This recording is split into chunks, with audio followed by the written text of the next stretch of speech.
Hello, everybody. Welcome back to my live stream. It is July the 31st, the last day of July here. We're almost into August. I cannot believe how fast this summer is going by. It's just after 5 p.m. here in Southern California, a warm Southern California, might I add. Let me get this camera fixed here a little bit.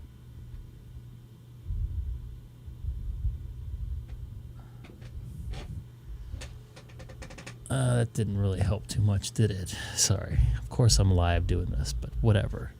Anyways, it is July the 31st. Man, it is going by fast.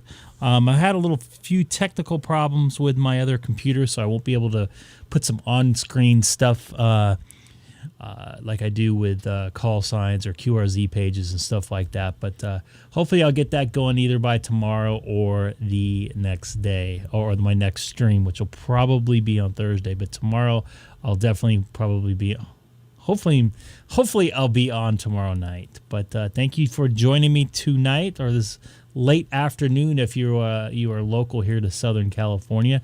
And let's get to some radio here on the Greg K6EGG live stream. We'll see if anybody pops on frequency here on 144-250 upper sideband here.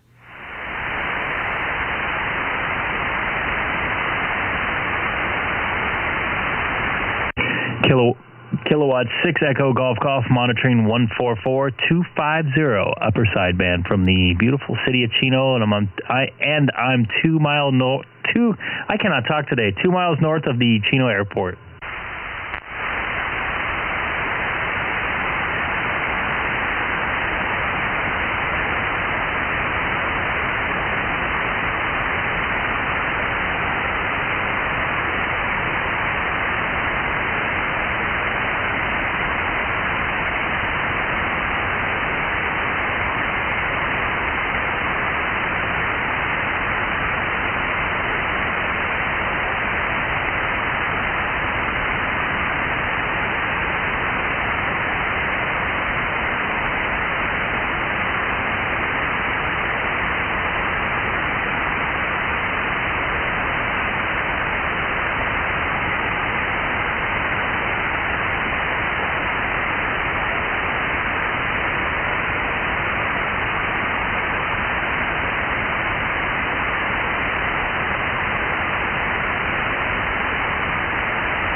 Not a whole lot of action here on 2 meter sideband right now.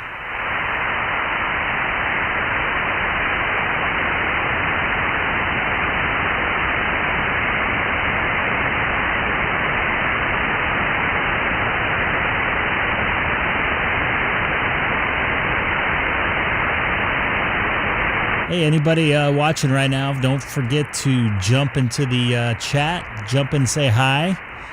Love to hear where you're from. And if you're new to the Greg K6EGG channel, don't forget to hit that subscribe button there in the bottom right. This is Greg K6EGG.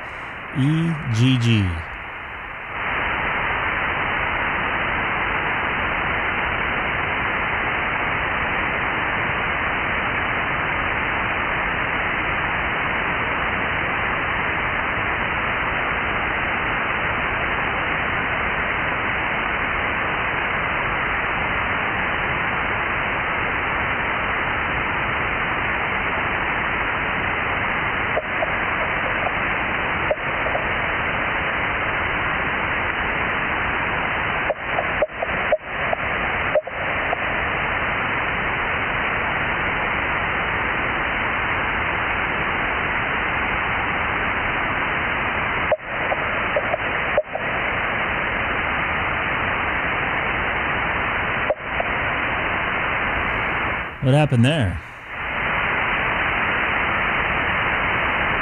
That was weird.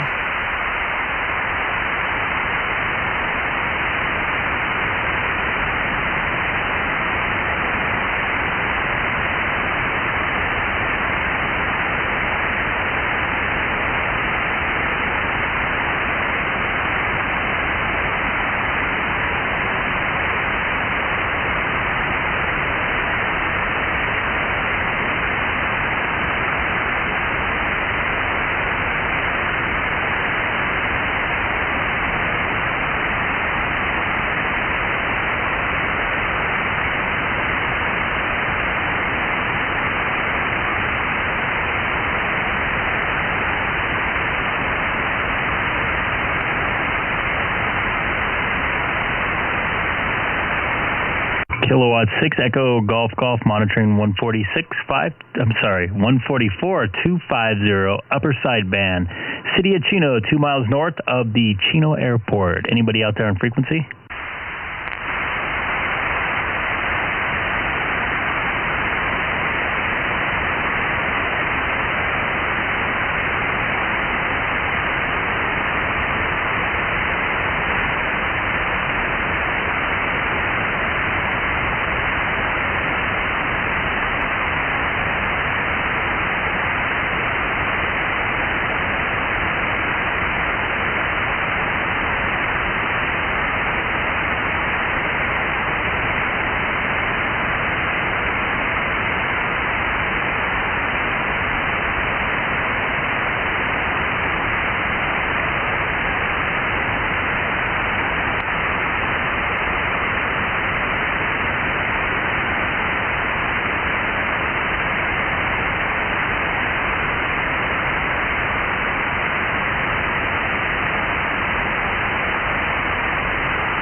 All right, so kind of quiet out here today.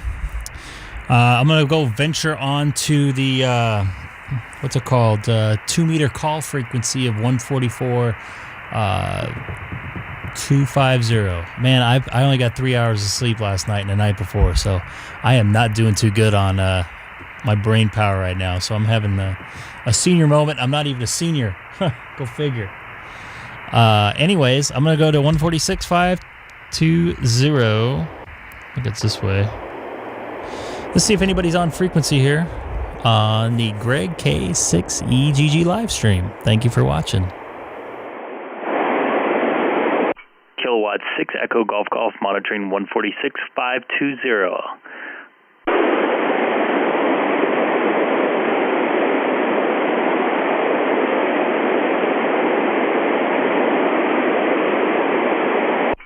Kilowatt 6 Echo Golf monitoring 146.520 from the city of Chino, and I'm 2 miles north of the Chino Airport.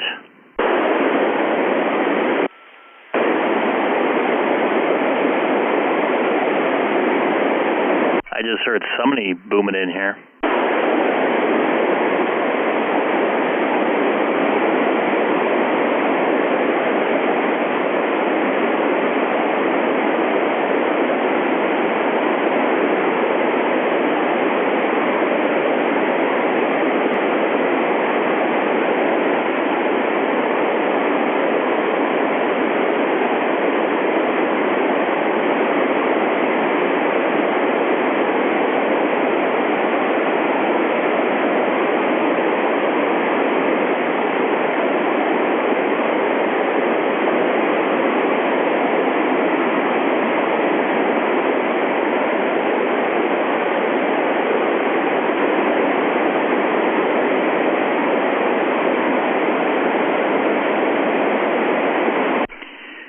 call at 6 Echo Golf Golf, monitoring 146.520, City of Chino, and I'm 2 miles north of the Chino Airport.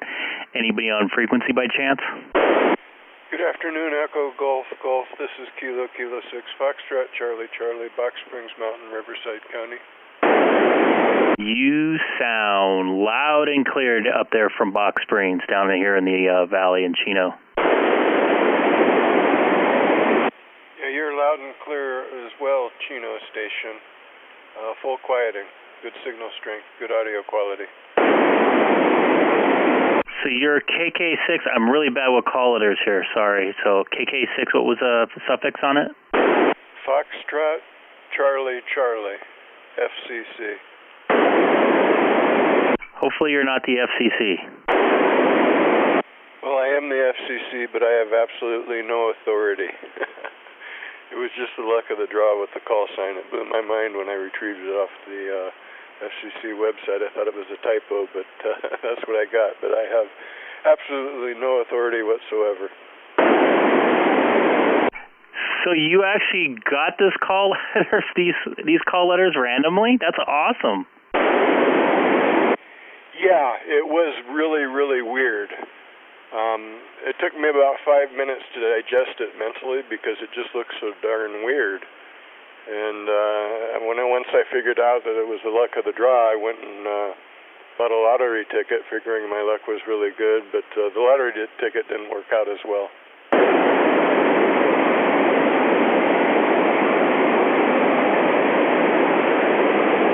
So you mobile there, or is that your home QTH there, right at the foot of the Box Springs Mountain?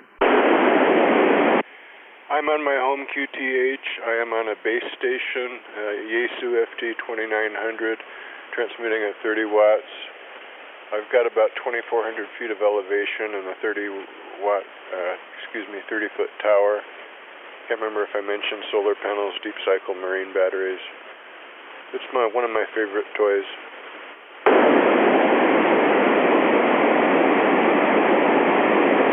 Yeah, you sound awesome with that elevation up there. I'm sure you're probably loving the coverage from where you're at, not running a lot of wattage.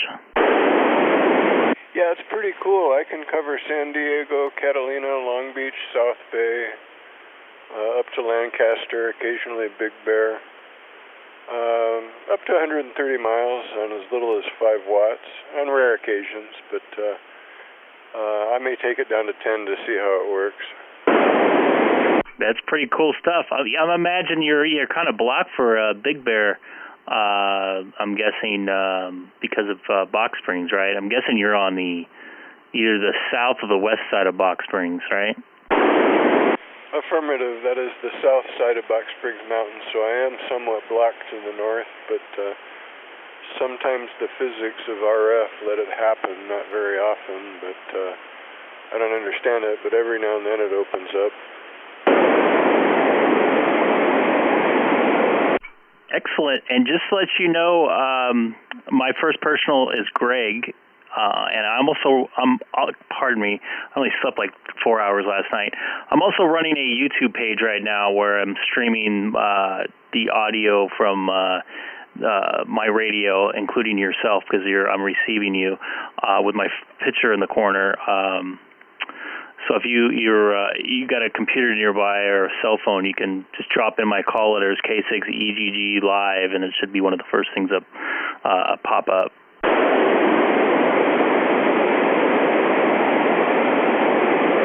That's interesting. I don't have a computer handy right now, but I'll jot that down and look that up for future reference. And we got, actually I just got somebody in the chat right now from England. There, it's a 1:22 in the morning there.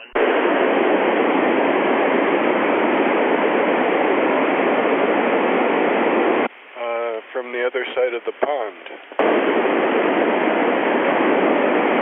Yep, very, very early over there. But, yeah, I just want to appreciate you coming back to me.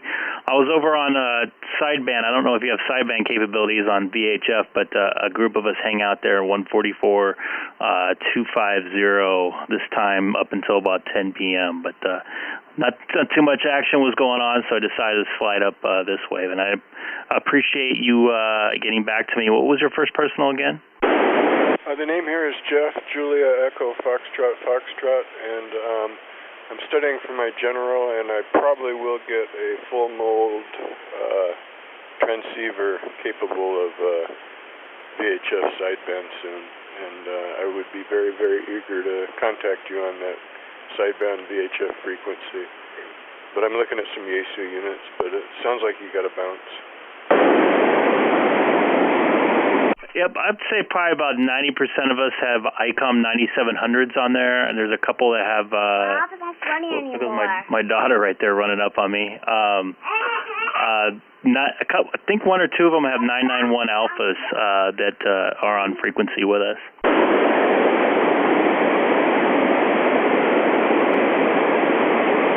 Yeah, for whatever reason, out of habit, I'm a Yaesu guy. I don't know why, but everything I seem to buy is Yaesu.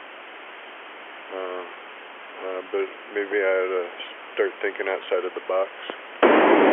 Kilo Mike 6, Foxtrot Zulu X-ray. Go ahead. Just wanted to say hello to you guys, and Yaesu 991A here. Love this radio. Yeah, and that's an all-band radio, right? Yeah, all mode, all band. Works out really, really well. Copy. What's your location, sir? Well, I'm out here in Sherman Oaks, right by the 405 and Burbank Boulevard. Wow, you're coming in loud and clear today. Well, I'm using a 11-element 2-meter beam right now. Oh, wait a minute. This is Lou. You're coming in the best I've ever heard you over here in Chino. Really? Yeah. I don't know. Let me see. Yeah, I got the amplifier on. I'm sorry, I didn't know. So it's about 180 watts. Yeah, okay, that's why. Hey, there's no foul to that. You're coming in S5, S6, which normally you're just above the noise level, S2. Well, conditions are pretty good today. Can you hear the Moreno Valley station KK6FCC out at the foot of Box Springs? Yeah, actually, he's just a little bit below you on signal strength. So you're coming in here a strong 8, and he's coming in here a strong 6.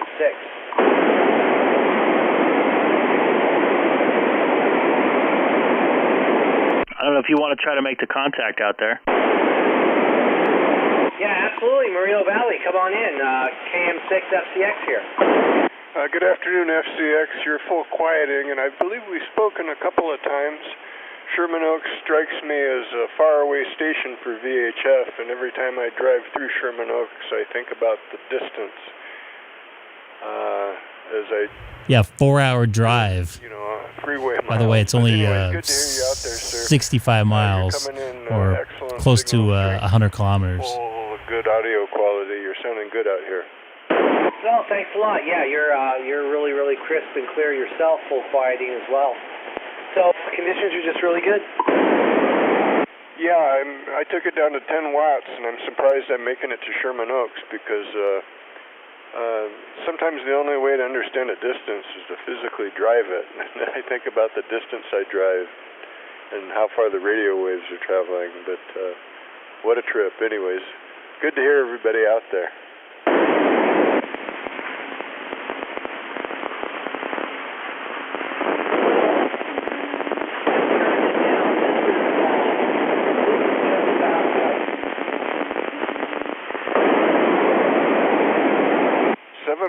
Sounds real good.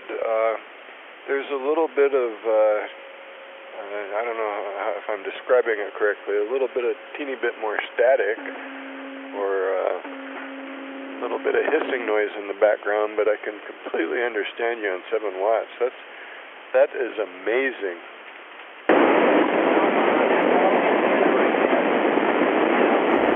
I can't hear Lou there. That's Lou KM6FZX out in Sherman Oaks.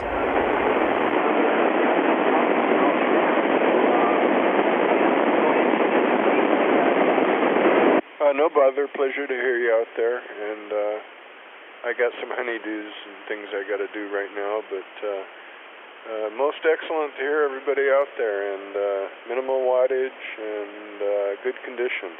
This is Kilo 6 Foxtrot Charlie going back to monitoring for a bit.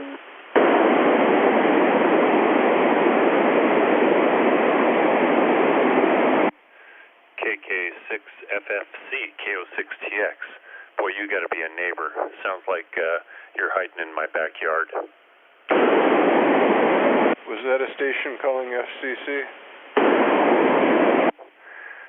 Yes, KK6FCC K6TX. I was saying you've got to be hiding in my backyard. You're crystal clear. K6TX Corona. Oh, Corona station K6TX. Yeah, you're full quieting. You're like FM broadcast station quality. That's really, you're sounding good out here. Yeah, likewise, you are as well. Excellent audio, full quieting. What is your QTH? I am on the south side of Box Springs Mountain in Riverside County, Moreno Valley. Got some decent elevation, about 2,400 feet up in the rock formations, so it's a good place to be for VHF and UHF. Well, it's working for you. I just wanted to comment on the quality of your signal and audio. All right, I won't hold the frequency. 73, sir, K6TX Corona. Comment?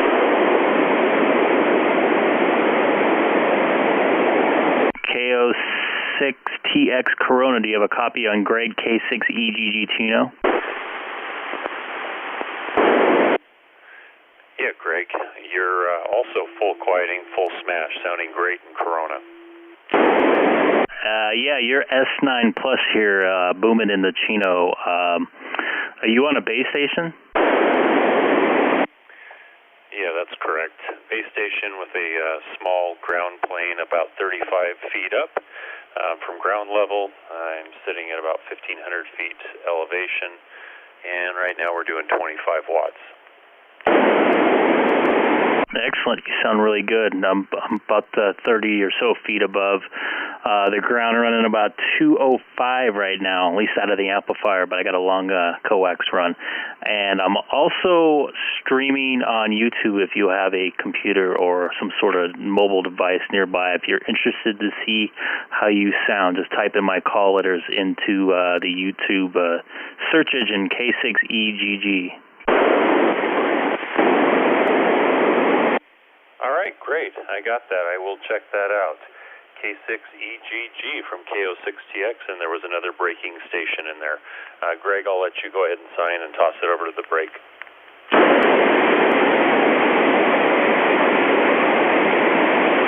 Thank you. I appreciate it. I thought I heard some static in there, but I couldn't pick out the voice. But I want to try it again. This is Greg K6EGG, City of Chino.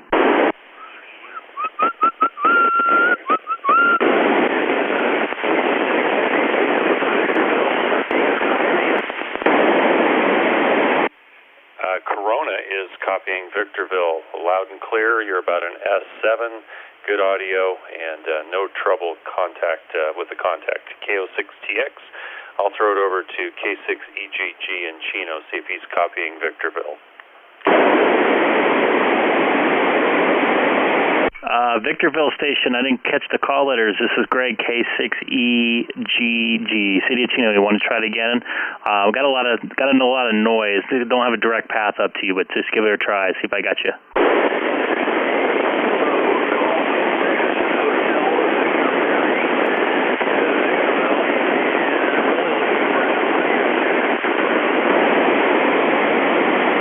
All I can hear was Victorville, so I'm sorry, man. I can't pick it out, unfortunately.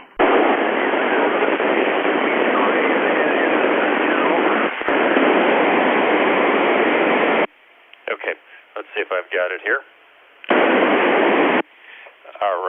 KG6HVM for the audio check. You're 5'9" here, so you're doing really well into Corona. Again, I'm in southeast Corona, sitting about 1,500 feet, 35-foot up ground plane, doing 25 watts to Victorville. So, yeah, you're making it. Audio might be a little hot, if anything. So you might try reducing the drive on that microphone. K6EGG Corona.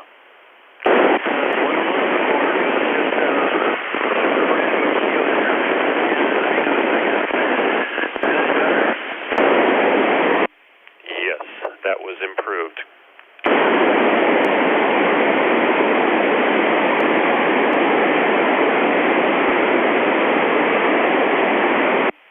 KG6HVM. Yes, that was an improvement in audio. Whatever means you did, it got your audio sounding a little more crisp, not so ragged around the edges.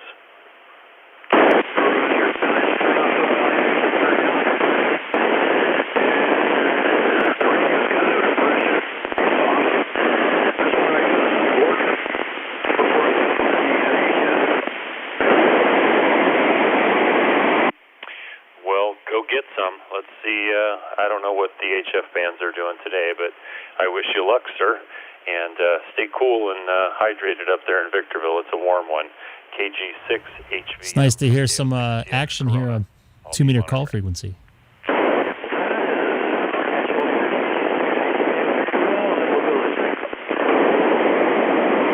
And KG6HVM, this is Greg, K6EGG. I got a light copy on you now, though.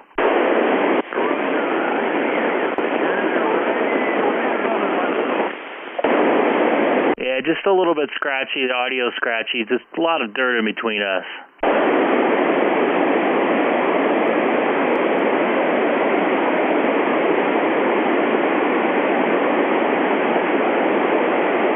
K6EGG, now monitoring on 146.520, City of Chino.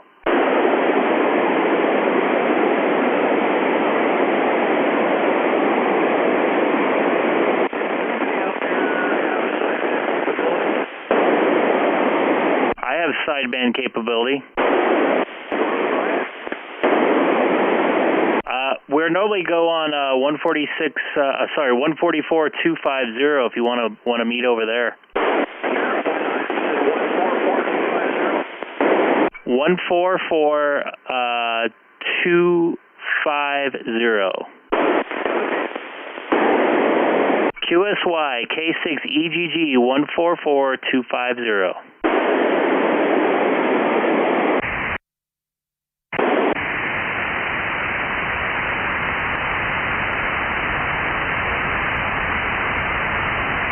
Let's see if you made it over here.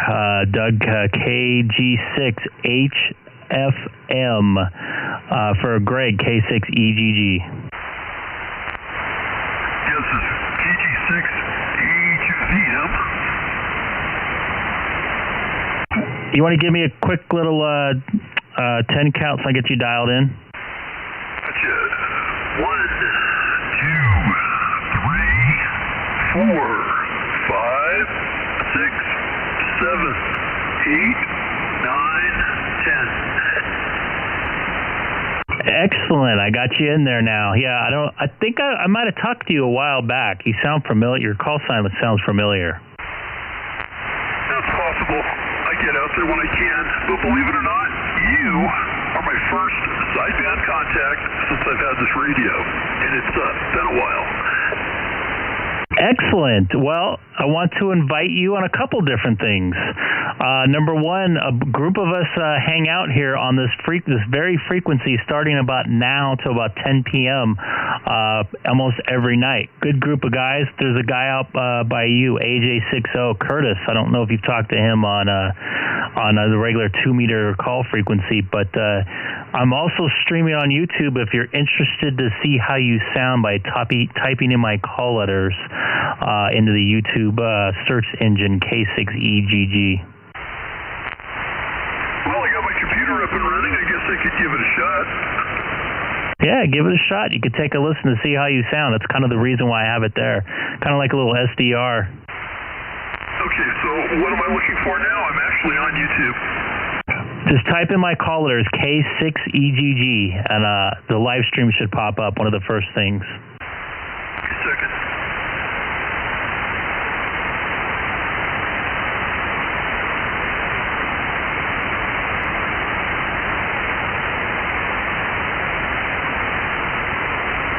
And we got somebody over from the UK watching on YouTube as well. So if you want to jump in and say hi on the chat.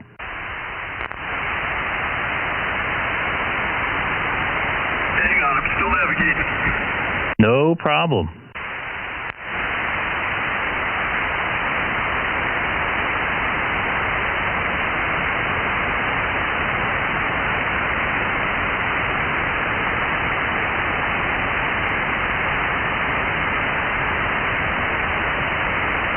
K6FCX, boy, I could hear him on UHF 520, but I can't hear him at all here.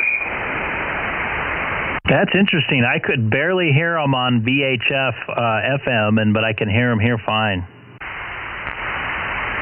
Yeah, he's just totally in the noise for me. Very, very interesting. AM or FM?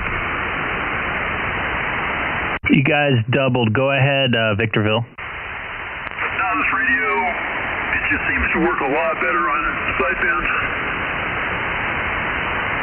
It definitely works a little better on sideband, at least on my end. Lou out in Sherman Oaks, he was not able to pick you up on sideband when we moved down here. Okay, so you said it was K what? Kilo 6 Echo Golf Golf. Kilo 6 Echo Golf Golf.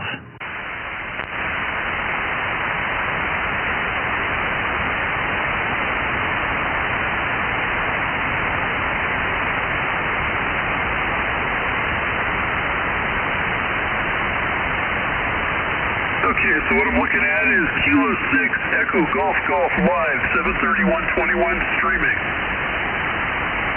That would be me. And you. Yeah, I got it.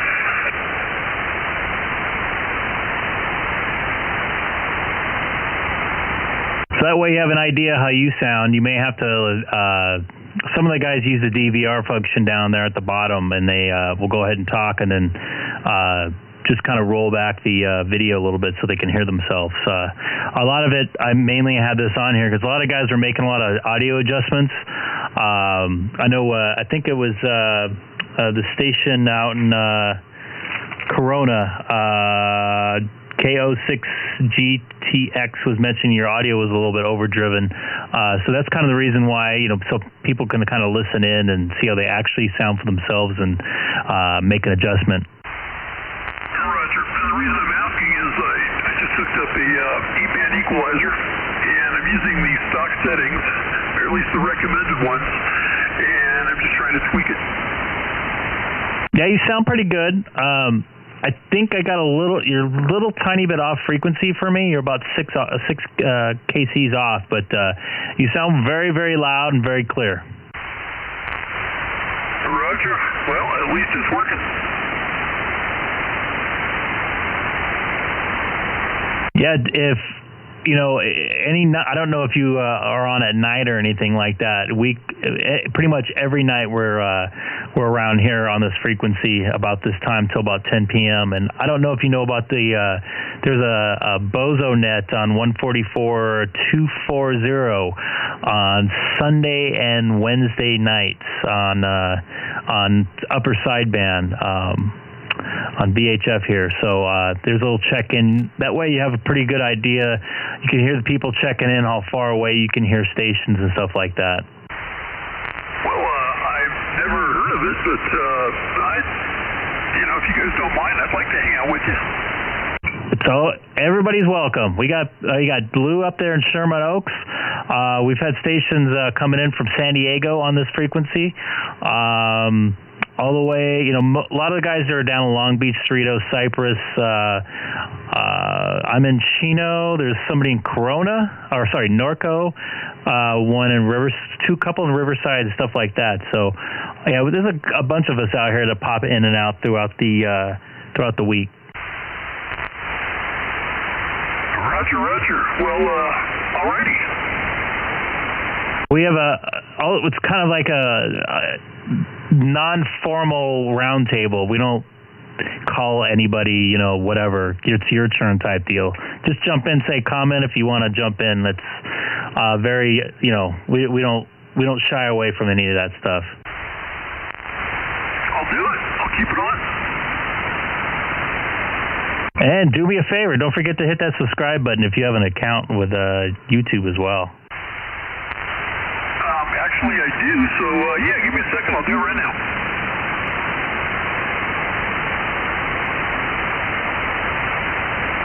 Anybody else on frequency? You still out there, Lou? Greg, K6EGG. Roger. I'm listening. I'm just doing some emails, and I actually have your YouTube station on the right-hand corner of my computer. So I'm listening to the people that I can't hear. I am AJ60. Curtis, and that's good. I'm glad you're listening out there, Lou. At least you can hear, I think his name was Doug, out in Victorville. You got a neighbor out there in the high desert has joined us that's new tonight.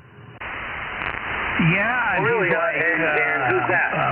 40 over 9 to me. I guess his call sign is Kilo Golf 6 Hotel Victor Mike. Doug 6. Looks like it. That would be me. Howdy, Doug. Howdy. My name's Curtis, and my call sign is Alpha Juliet 6 Oscar. And by the way, I am also running an 8-band graphic equalizer. I'm wondering if you are using the W2IHY gadget there. Over. Actually, I'm not. I didn't want to pay his prices. This one is the UR6QW. I bought it from some guy up here. I think he took it in on a trade, couldn't use it. I think I paid like $80 for it. Oh, that's pretty good. Yeah, I saw one on YouTube, Amazon, and the guy was in the Ukraine, and he sold a 8-band Some COVID sneezing. EQ2. No, I don't have COVID, by the way. Like $80 or something like that. So I bought one. It never showed up. UPS or FedEx lost it. And I go, oh man, I was really wanted that.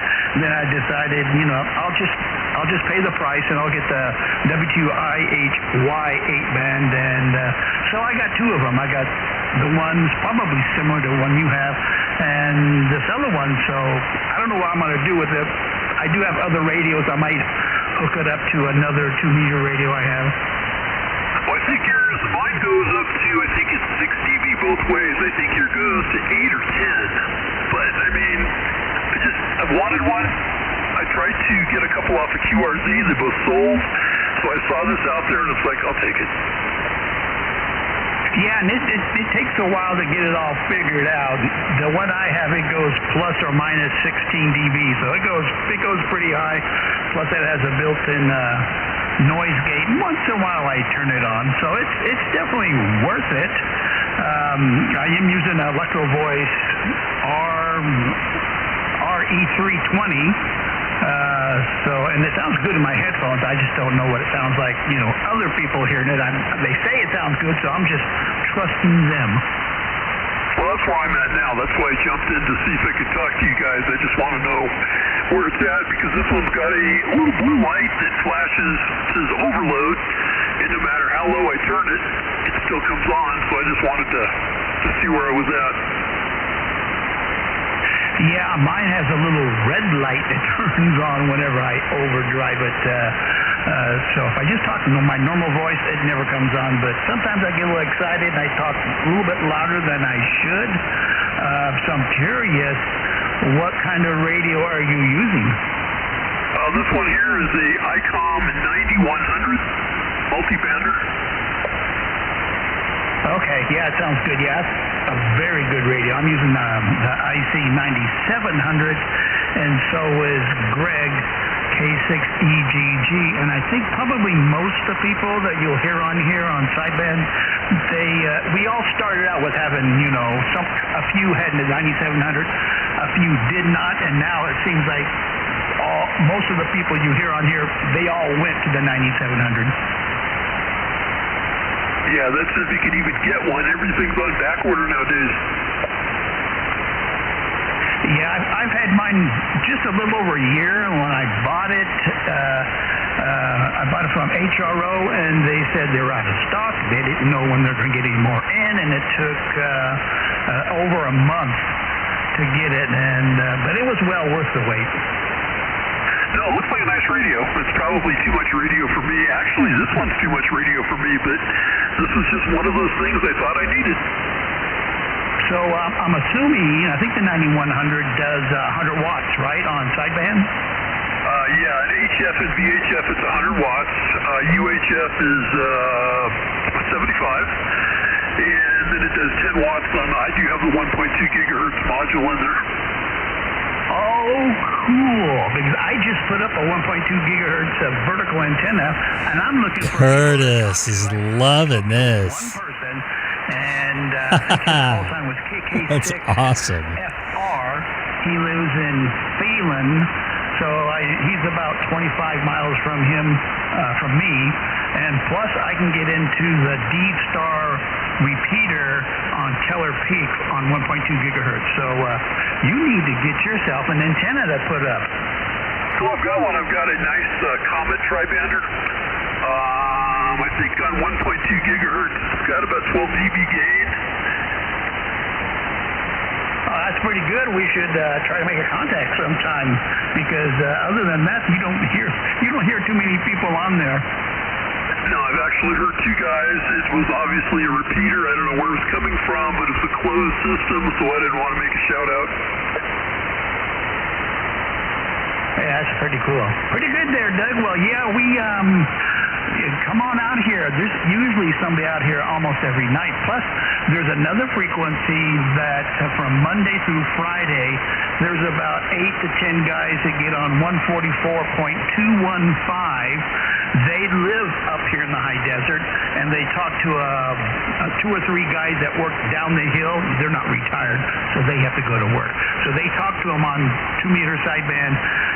They start usually around 3:30 in the afternoon, and they go all the way to about 6 or 7. Well, like I said, if you guys don't mind, I'd love to join you, because, I mean, VHF for me has been pretty dead. Yeah, and most of the people you talk to on here, we're either on 5.2 simplex, which is where Greg just came from, and you too, and I was just there too, listening to you, or we're on here. And once in a while, we'll go on D-Star. If somebody on Greg's live stream, one time we had a guy in New Zealand said, "Hey, I'm in New Zealand," and Greg asked him, "Do you have D-Star?" And he goes, "Yes." So we all met him on D-Star one night. That was pretty cool.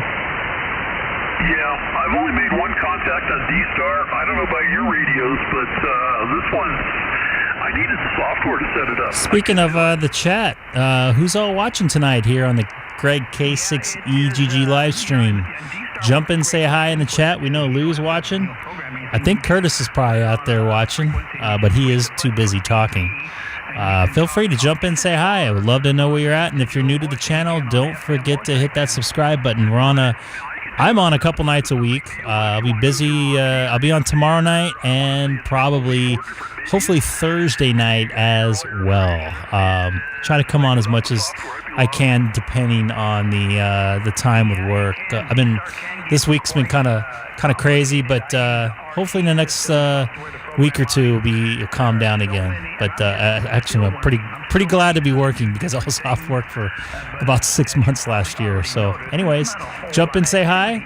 Love to hear where you're from, and don't forget to hit that subscribe button. This is Greg, K6EGG from the city of Chino. Key down, and I can see my call sign pop up on their console. I'm the only person that ever keys down. I'll key it down, and my call sign comes up.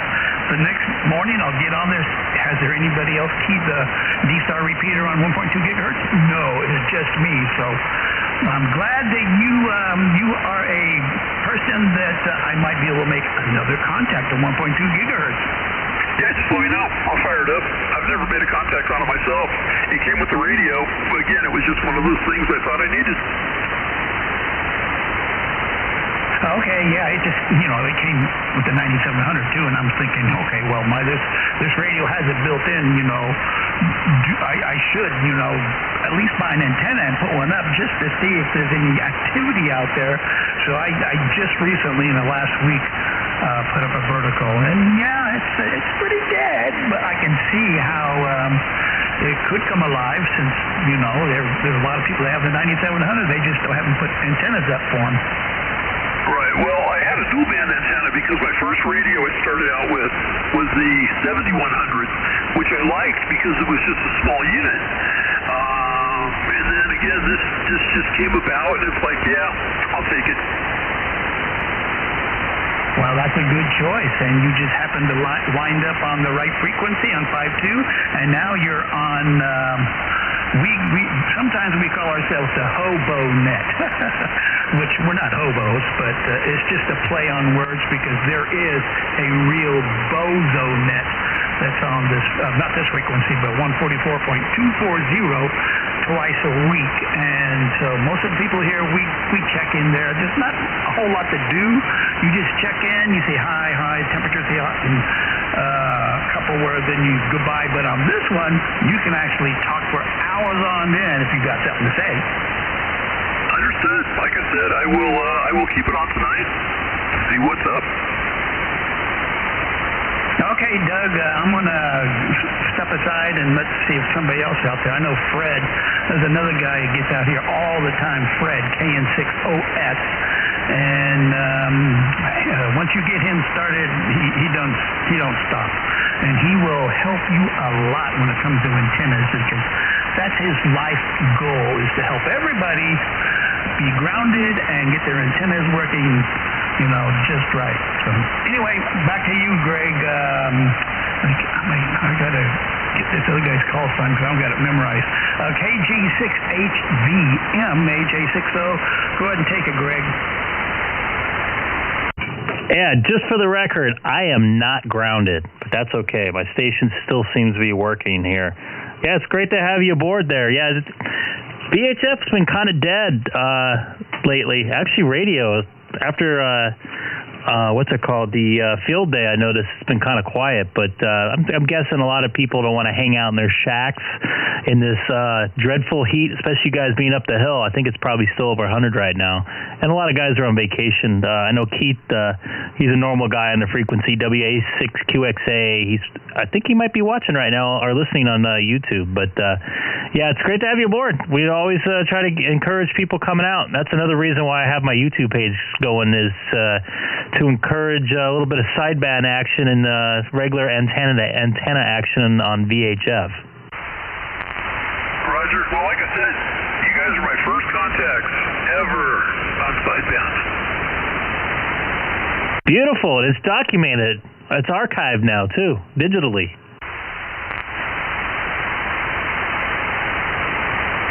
I talked to Keith a couple hours ago on 5.2 Simplex, and I heard him last night talking to John, KG6USS, last night on 146.55, and he said he can hear Fred a little bit on Simplex FM, but he couldn't hear him. But he comes in like S8, S9 to me from where he's staying. Big Bear's a tricky place to get out of signal-wise, as far as I was talking to Eric up there in Sugarloaf. Yeah, I think the town is like a little bit closer to the high desert side than it is your side of the mountain. I wonder if I'll be able to hear him.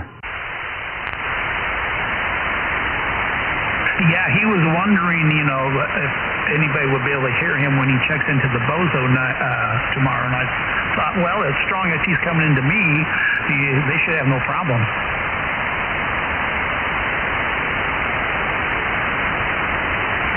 I know he's going to be there till Thursday, then he's coming home, so I think he's going to get a lot of amateur radio time in. Should have brought his base up there then, and maybe a big giant external antenna if it was going to play that much. Yeah, when I talked to him, he said his wife was sleeping and he was playing ham radio. How cool is that? That's awesome. I remember I took a trip to Hawaii in the late 90s, just a kind of a lone trip, and I took a shortwave radio with me, one of those big, giant, long shortwave commercial antennas, and drove on the north side of Oahu and strung that thing out at nighttime just to see what I could pick up out there. It was awesome. Good radio listening out there. I didn't have a ham radio license at the time, but I heard stations from all over the world, and I heard some AM stations from the Bay Area and in Los Angeles over by the North Shore of Oahu. Yeah, you know, one of the best things about going on vacation, it's just another field day for amateur radio. I used to take my VX5 Yaesu with me on the road. Made a lot of contacts with that little radio, and it actually still works. It's a good 20-year-old radio. I used to program it right before I left, and to the local repeaters there, to the downtown area where I was staying, and made a few contacts here and there. It was a good time. So I am curious, what stuff have you discovered about this long DX sporadic E that we had last Saturday? You think it's real, or is it some other hocus pocus?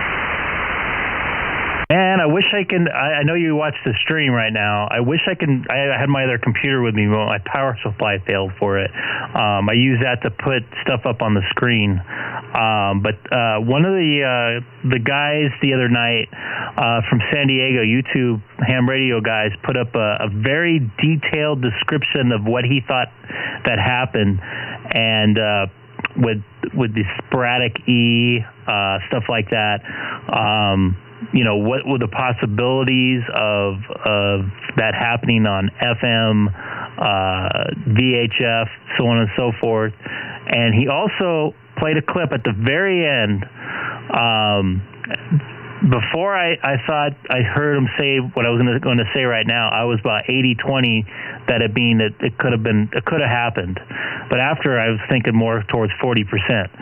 He played a clip from David, the guy that does the I forget his call letters, the YouTube Southern California Simplex archive from 5.2. And he played a clip of audio from that station out in New Hampshire, and there was data packet loss in the audio, but the signal strength stayed, so it sounded like a remote station, but we don't know for sure.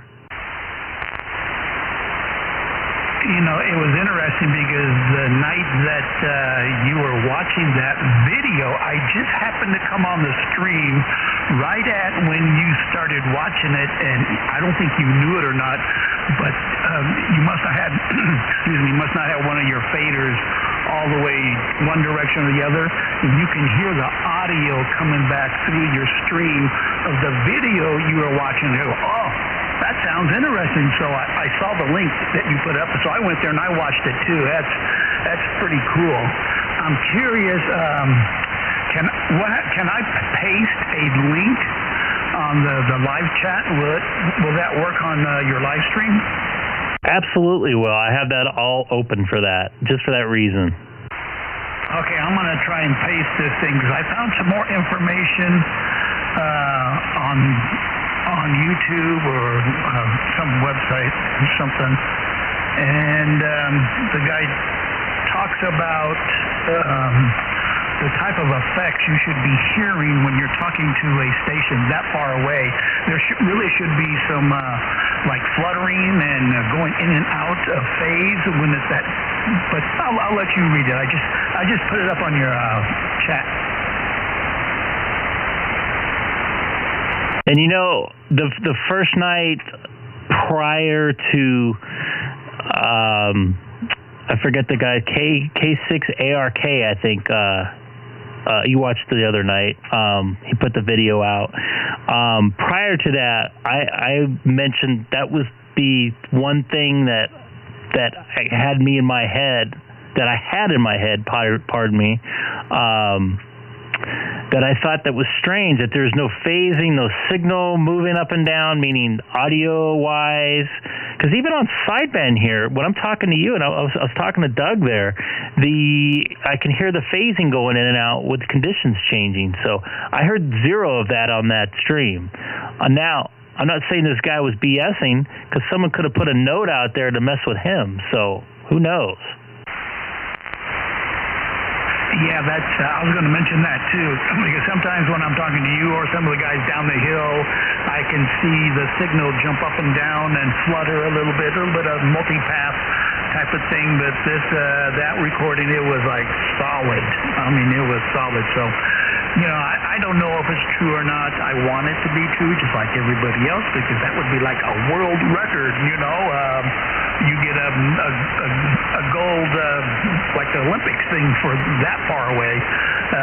So that's interesting. So read it and see what you think about it. Me too, Curtis. I wanted it to happen. I was thinking, hey, it did happen. And I started listening to it. I'm like, it's so hard to tell. And I don't see that in the chat yet. Did you load that link up yet? Yeah, I posted. I sent it. I can see it on the live chat thing. Unless maybe I didn't do it right. Right there where it has my call sign, I pasted a link to something. Let's see, unless I didn't do it right, I can try and copy it and send it again, just for fun. Okay, I'm gonna copy it and paste it, and I'm gonna send it again right now. So it just went again. I see Sean in there in the chat. I do not see. Did you hit the send button there on the right? It doesn't seem to be showing up for some reason. Yeah, well, I see it. It's posted. I see my call sign, and it says, it has a picture of me, which is on my Chorzette page, and it's got my call sign AJ60, and it says say something. So I pasted it there, and I pushed the send. So I don't know, maybe I'm not doing it right. That's weird. Do you see Sean's why hello? Should be leaving on his vacation too very soon. I do. I see KN6JSV, Sean, and I see him, when he just posted.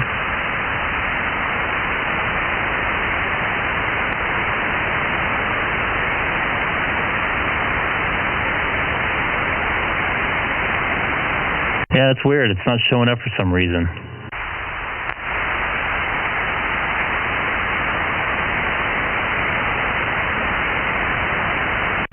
I have links enabled on the chat.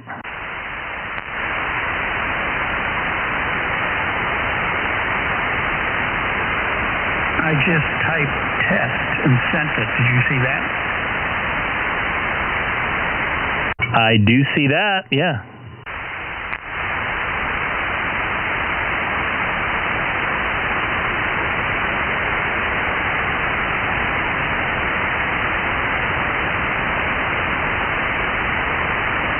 Maybe the website I'm on has some kind of way of stopping you from copying the link and sending it. That's weird. It'd be YouTube blocking it, but I put some links up there the other night, and people are grabbing it, and I have it enabled.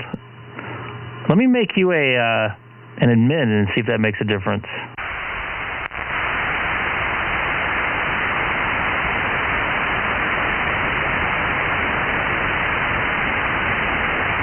All right, try it again.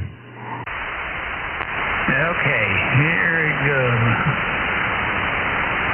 Copy, paste, and send. Okay, I just sent it again. Oh, it looks like it went that time. I mean, it went all the other times, but now I can see it as a link. There it goes. I made you now you're an official moderator. okay, I banned everybody. Just kidding. AJ60. Yeah, I wish I had my other computer up. I can pop this on the screen and let everybody read it as well. But I guess anybody watching on the stream, you can hit that link that Curtis has so nicely provided for us there in the chat.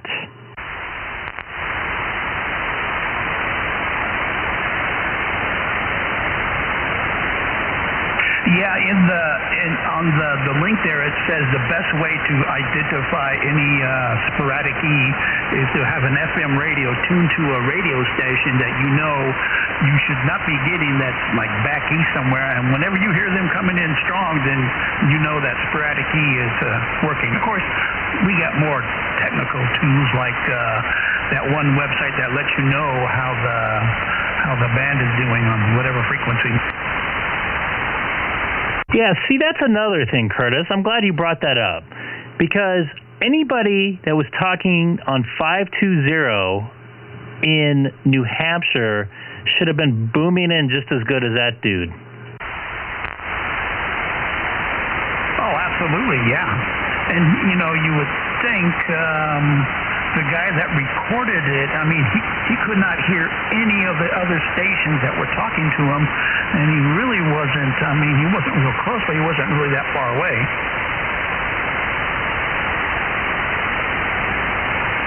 Oh, me, oh, my. Some shenanigans were going on. Yeah, it's your basic RF voodoo, as Rob said.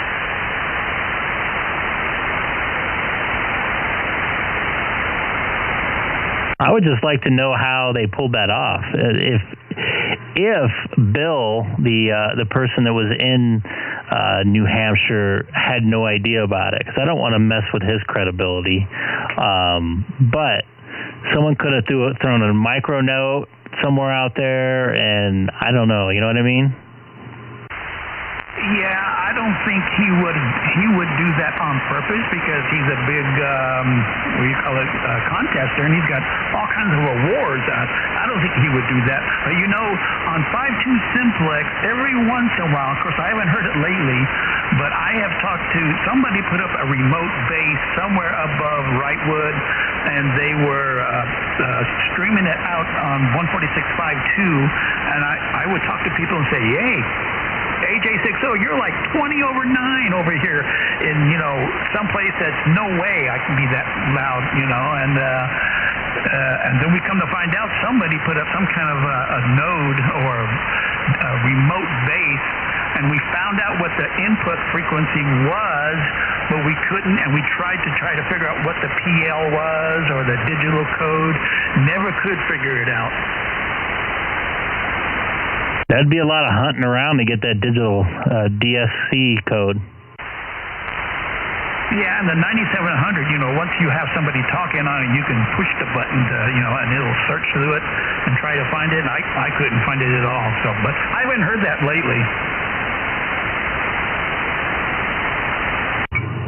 I think I have a pretty good idea whose that was, and I don't want to say it because I'm streaming right now.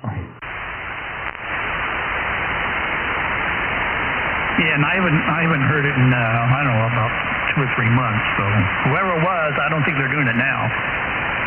Yeah, I'll explain that on another night when I'm not YouTubing. So, you know, if somebody can do that, I wouldn't put it past them to, and you know, I can get into the wind system, and like there's a couple repeaters I can come in really good, and there's another repeater. It's not really a repeater. Well, it is a repeater. It's called a simplex node, and I can get into the wind system going through a simplex frequency, and the guy lives down in Costa Mesa, and when I'm listening to the wind system, there is no delay, there is no courtesy beep. It sounds like we're just talking simplex. So somebody could have did something like that, similar. I feel bad if they're messing with that poor fella up there in New Hampshire, though.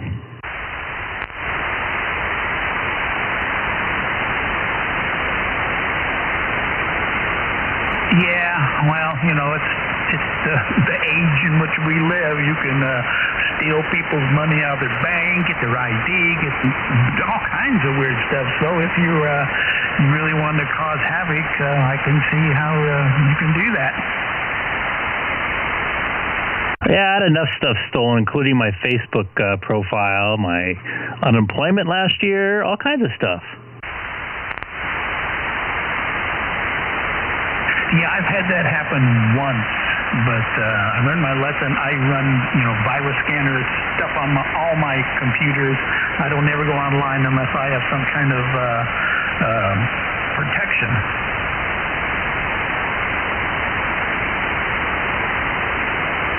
Yeah, I run a pretty tight protection. I think I know what happened.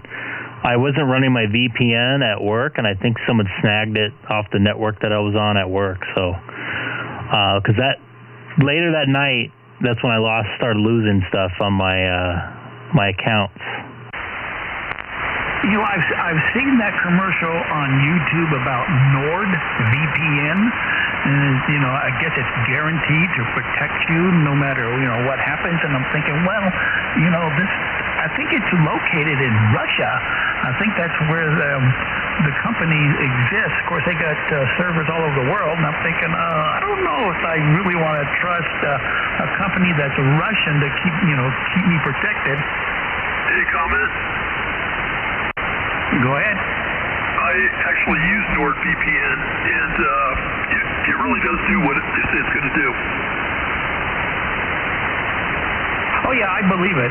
But there's always that question in the back of your mind, comrade, and I think Kaspersky, which is also virus scanner, I think they're located in Russia. And I bought Russia software for doing the PSK31, and it's like the best I've ever used. So, they got some really smart people over there. I'm just thinking, okay, well, Russia isn't exactly our friend. I don't know. It's, I'm sure they're probably doing right, but the capability of being able to really do some bad stuff, it's there.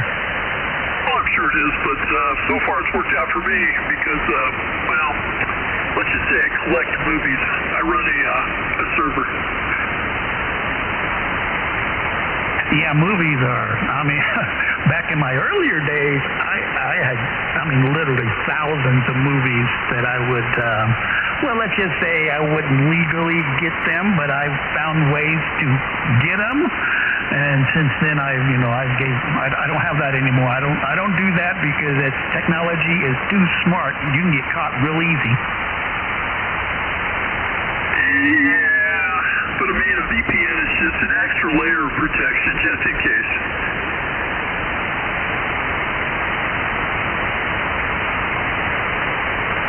Yeah, one of my middle son, he likes to download movies before they come out to the general public. And he got a notice from some company saying, we might think you might want to stop doing that. And then they rattled off all these movies that he has downloaded for free. And so he said, okay, that's it for me. Yeah, the only ones I've ever gotten are from my ISP, and they don't care. They just have to send them out legally.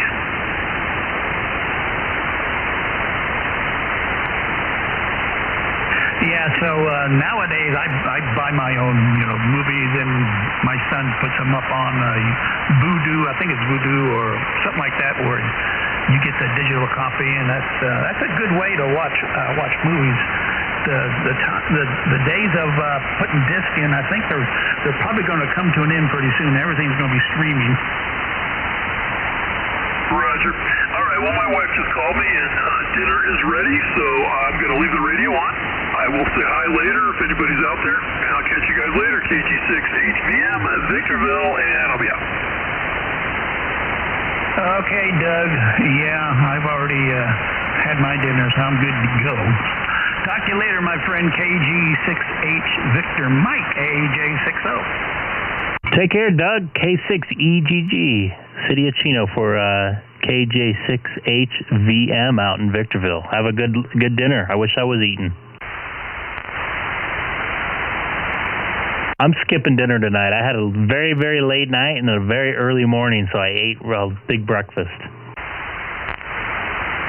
Yeah, and me and my family, we went out and had In-N-Out Burger today about 11 o'clock, and anytime I eat a burger that late in the day, well, that, around lunchtime, that's it for me. I don't even eat dinner. That's just, probably later tonight I'll probably get me a big bowl of ice cream.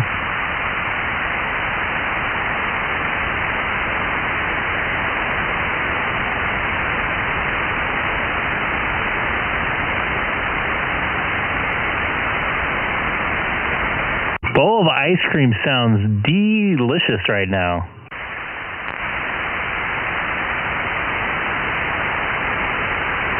It does. So how good? Oh, of course, I could just listen to the stream. I was going to ask you how good Doug is coming down to your location. He's coming in actually really good. I've spaced him watching his signal strength because I'm running too many other things going on, and I'm looking at Twitter, trolling on Twitter as well. But yeah, he's coming in great. Okay, yeah, and he is running 100 watts, so and he's like 40 over 9 to me. Anyway, I guess I'm going to jump out of here and kind of take a standby and listen, go get fill up my cup full of ice water, and come back and do something else. Talk to you later there, Greg, K6EGG, AJ60. Excellent. That sounds good. And Keith is watching on the live stream and listening. WA6QXA out there as well. So you have a good, nice bowl of ice cream.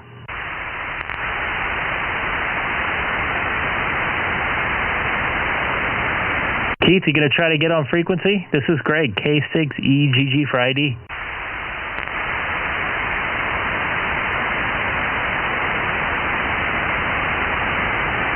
And for some of you that are watching out of the area, out in the UK, across the pond, just trying to talk to Keith out. He's actually one of our normal guys. If you listen to normally WA6QXA, he's on vacation up in Big Bear, which is about 50 or so miles east of me, up in the mountains. We got Don out there listening too. Don, I haven't heard you on frequency in a while. Welcome aboard. Hey, I was up super early this morning, not quite 4 a.m. Keith's going to have some dinner, eat some stuff for me. I'm pretty hungry right now. Don, you going to jump on frequency?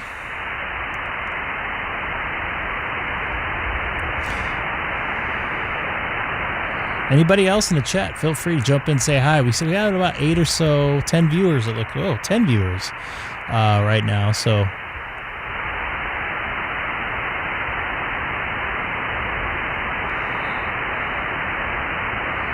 it was nice to have a new person out there. That was Doug, KG6HVM.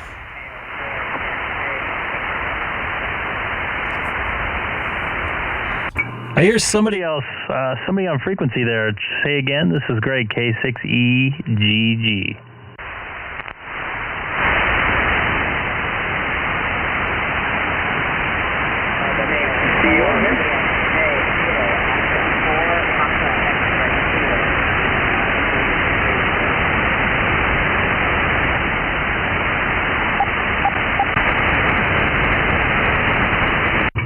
I heard a tiny bit of your call letters there.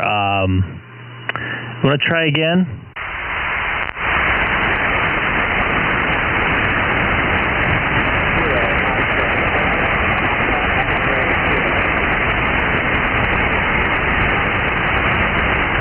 I heard Papa X-Ray Kilo for the suffix there.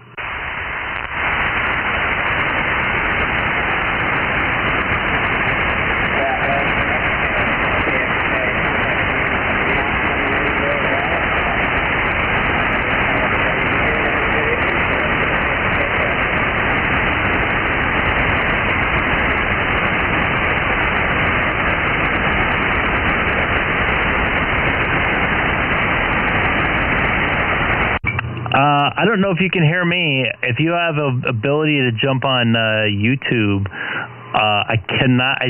All I could hear was the Papa X-ray Kilo in the call sign. I couldn't pick out the rest. I got a lot of noise when you're popping in there. I have my preamp on, trying to bring you in.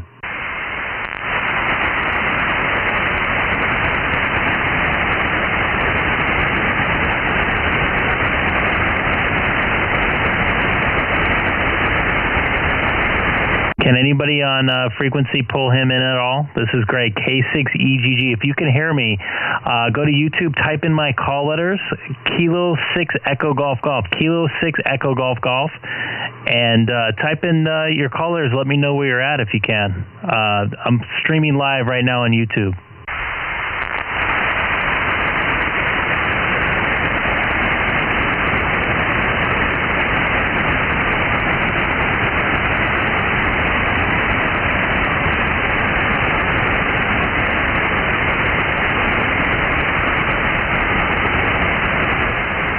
And this is Greg, K6EGG. Anybody else here on frequency? W6MPH. Go ahead, W6MPH. Hey Greg, this is Mario down in Santa Ana. I guess you can hear me now. You weren't able to talk the other day. I think it was last week when we tried it. Like this.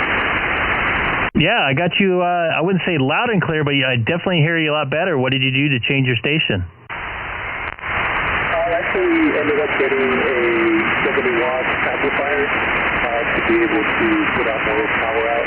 That was only putting out 5 watts the last time. Other than that, I haven't really changed anything.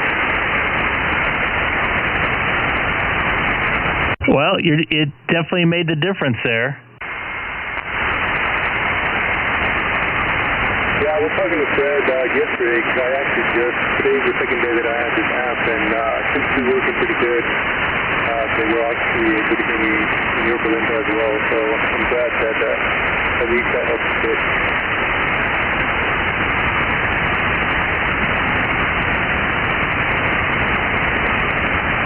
Yeah, because you already had you got an X58 diamond antenna? Is that what you had, or a common or something like that? No, it was a Comet GP3 and about 25 feet with LMR 400.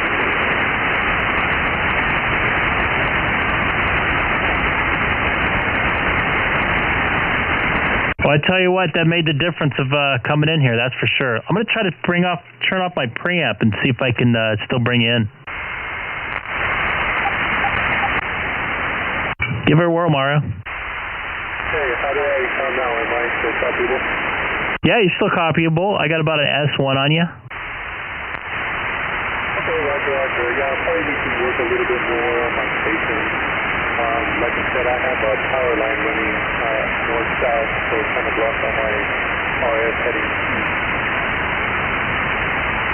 Well, I would like to congratulate you because that the difference you made right there was pretty huge for me, because it went from barely hearing you to hearing you pretty decently. So every little bit counts. I could tell you that much.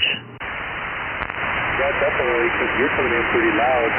So I guess it's just a difference in power that with 5 watts, so it's pretty good.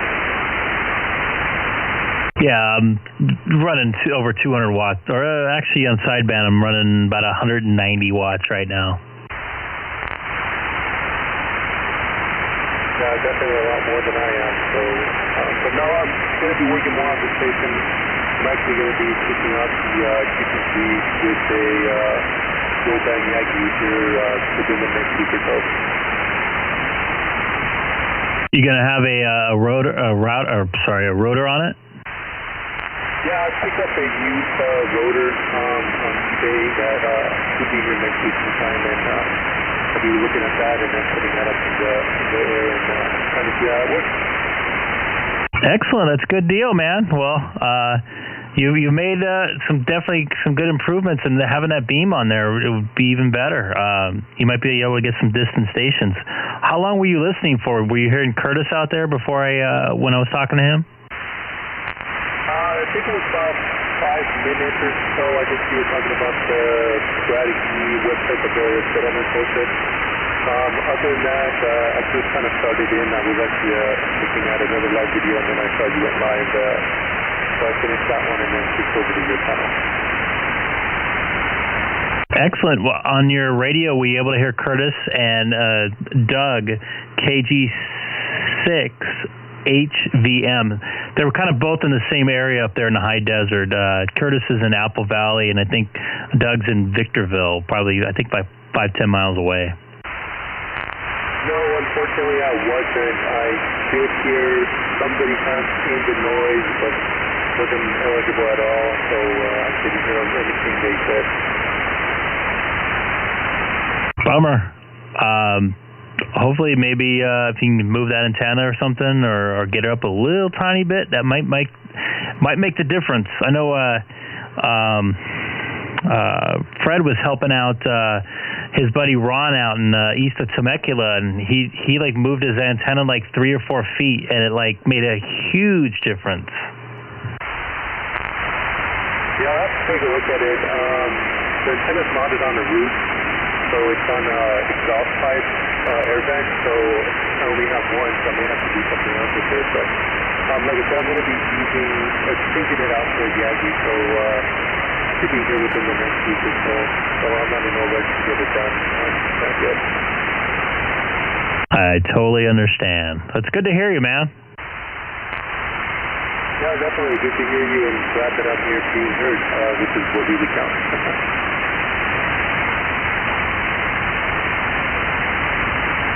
And what was your call letters again? I don't know why I don't have them in my little book here. Yeah, it's Whiskey 6, Mike, Charlie, Hotel. Whiskey 6, Mike, Charlie, Hotel. Yeah, that's weird. I didn't have them in here. I have a little cheat sheet here. I don't know if you're watching on YouTube. You can't see because it's all drowned out of the light, but not exactly the best logbook in the world, but I like it. It was only 50 cents. Yeah, whatever works. I do the same thing. I have a little paper pad that I write down on my call sign. I don't usually do FM write downs, but I do all the complex or SAC contacts. I write them down and log them on my logbook.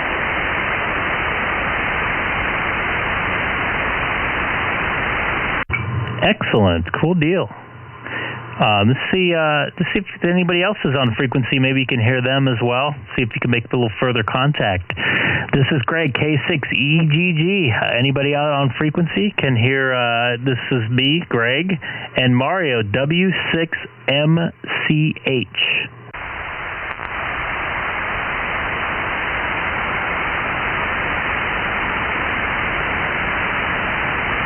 It is supper time, so I'm guessing a lot of people are eating right now.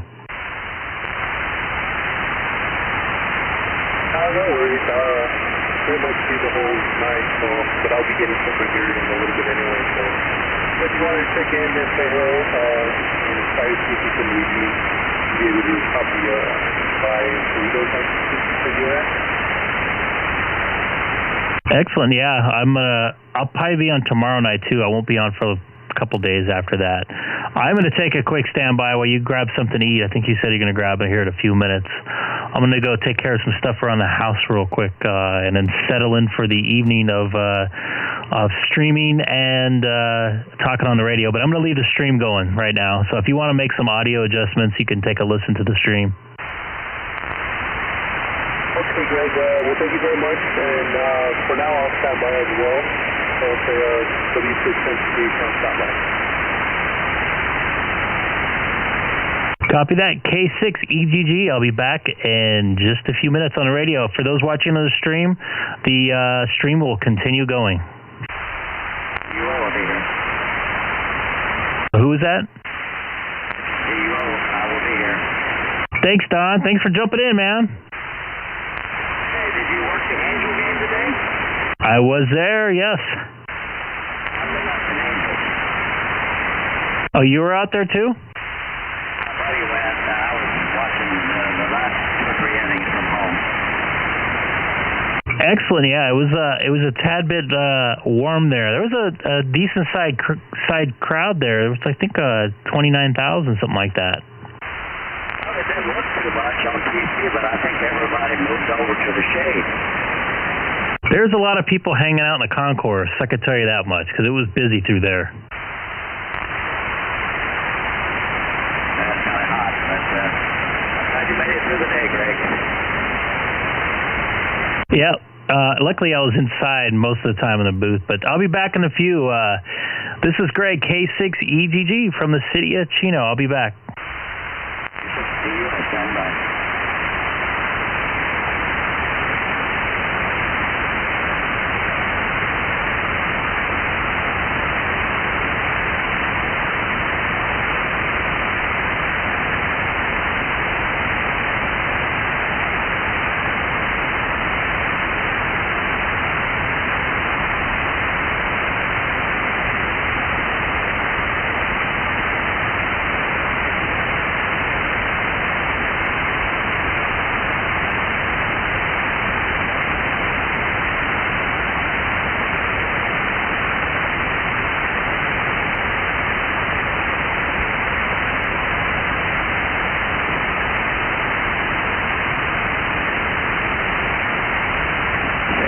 Somebody way in the background, but I couldn't pull him out.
W6DUO.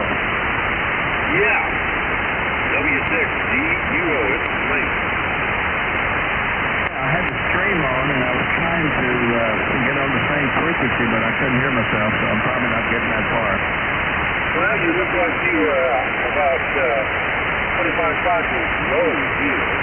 I'm on 249.74. What do you got? 249.94. That's what the stream says. Well, I'm on 740. That's about 20 different.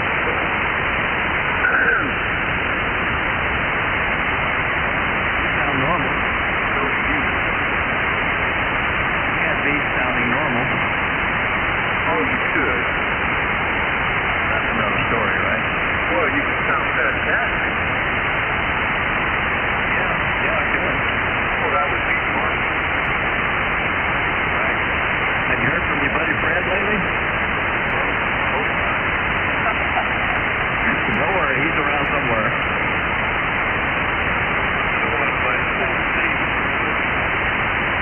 Just put another radio on, that'll take care of it, buddy. Oh, yeah, well, I got understand. What you do with your antenna setup? Did you ever make it fly? No, I didn't. Well, you should get that one. Yeah, I did. I ordered one. From that company, I have to get Quebec or something, and also the old timer. I told you the story before, but it was repeating. Oh yeah, no problem. I'll probably get it out tomorrow. Waiting. They didn't charge my credit card. I kept calling, no answer. So I think the company just sold it like that. Yep.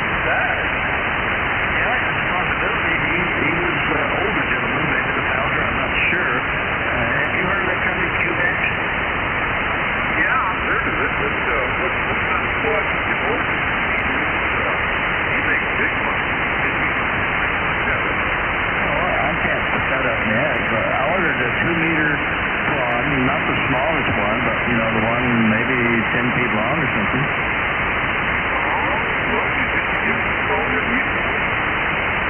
No, I didn't. But I should because they have my credit card number. And they never use it. He could be up in the hospital. We just got hit by a truck. His wife's going to sit his president. You never know in this world. I know. I should call them if I find the number. They're not advertising in QST anymore, so that's a good sign. Something's going on. Well, they're not, or they are again? They are not. They were, and they are not now. Well, I was in a restaurant, about 25 years ago, and I met this nice girl. I liked her, she liked me, and kept coming to the restaurant, she disappeared. I don't know what happened. Lo and behold, she went out, she was near the beach down in Manhattan Beach, went out surfing, and that came back, and this board fell back and cut her up. The bottom of the surfboard that she was.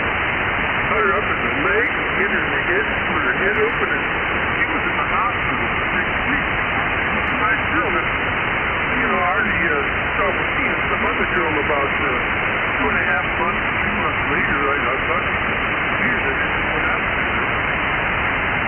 That's your luck, right?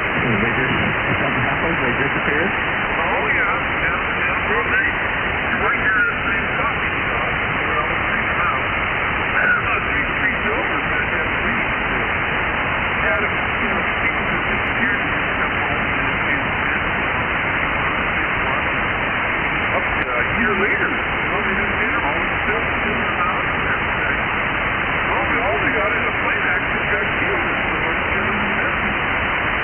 And someone came here trying to help find out who they could send the bodies to. Yeah, that's kind of sad, and at my age now, I know why relatives call me. They want to see if I'm still living. So they want to know what's left in your will. Exactly, and so I disappoint them. I answer the phone. Well, my stepmother here is 97, and Mom will be 90 here this next 20th of this month, or August is coming up. So, they make a lot of promises. They sure have unique with a lot of people. Now, that house is in Lakewood or Long Beach? Well, it's actually Long Beach. Yeah, I know that story. Well, is the house one of the 3-bedroom double-car garage places? It's just a regular home. We go back in 1942, I think.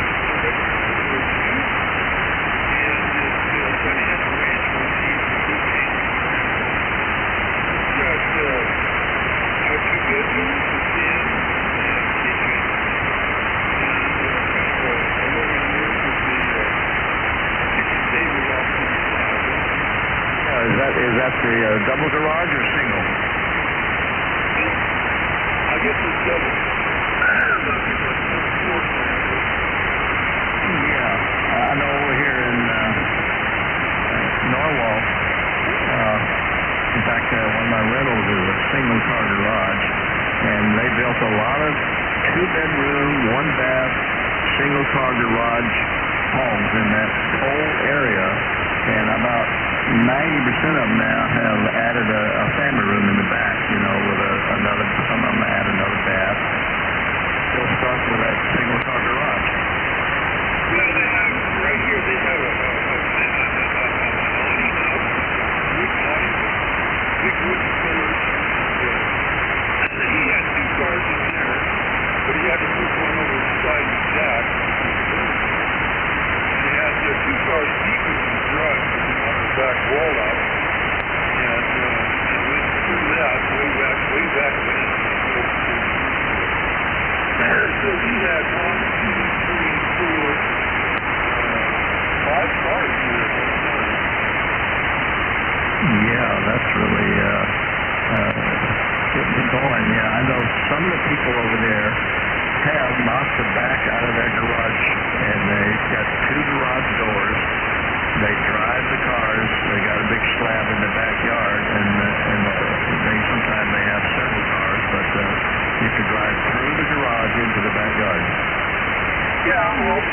That's what they had to do. Oh, well, they put it up with something to hold the ID up and all me out of bed, but it was supposed to go up for the Yeah, so that works. Keeps the rain off. Yeah, we're good. This is 76D, we'll talk to K6EGG in Long Beach.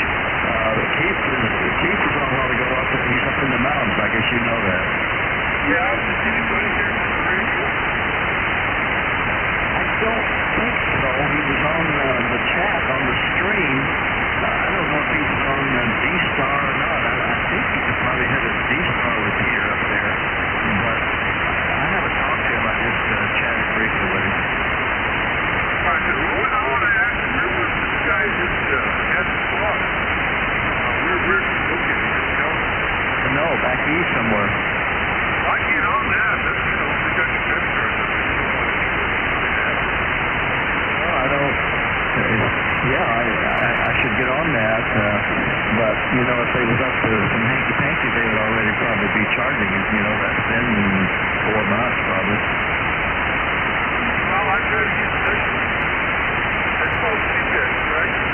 What's Q-Dex? Well, it's the series is still here. That's the one I know. Q-Dex is quick.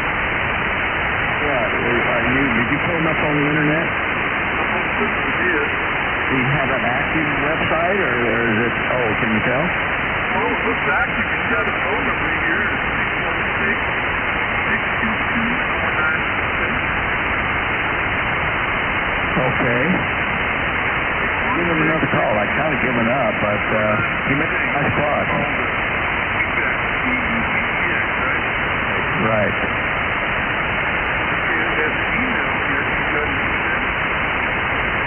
Yeah, I've got all that information. I think I even put it in my contact list. Let me check the list.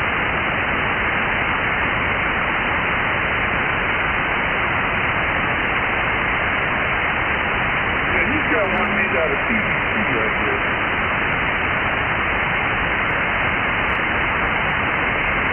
Yeah, I just have the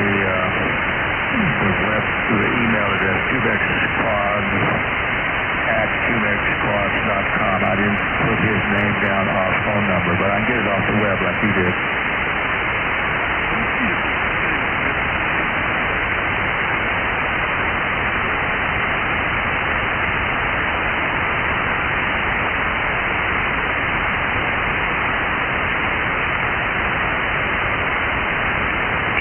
K6JSZ dropping in to say hey, everybody. That must be a DX station. How you doing? This is W6DUO, Don. I hate to disappoint you with DX, but I'm just in Lakewood. Oh, sorry. I thought I had a station coming in from Long Beach or something. Close enough, Lakewood. Okay. That's Sean, isn't it? Yeah, Sean Hale. Okay, well, I was just talking to Don. Don at QBEX Squad at gmail.com. Is that what you got for his QBEX Quads at QBEXQuads.com. So you got a Gmail? QBEX Squad at gmail.com.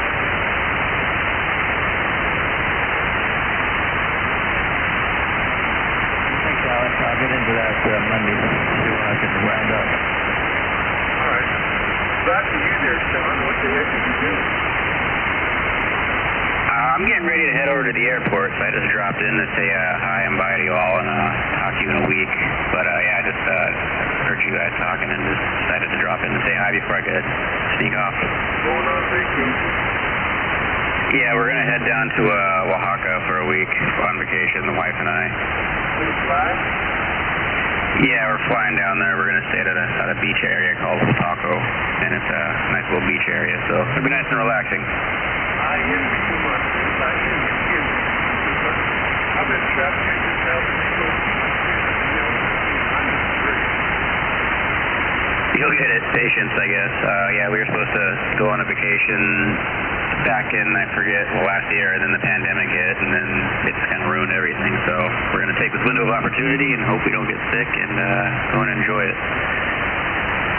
Yeah, I just used to get out on the motorcycle and take a ride. That clears my head. Go down to the beach, look at the Oh, that'll fix it for everybody. Do you don't have anybody else that can tap you in for a little bit, and you can go and explore while they watch over the people? I got a girl coming in twice a week. We got a new one. Kind of dumb. But the other one was really smart, but she had a mouth on her. San Salvador. Quick, she got a better job. But I liked her, even though she argued with me.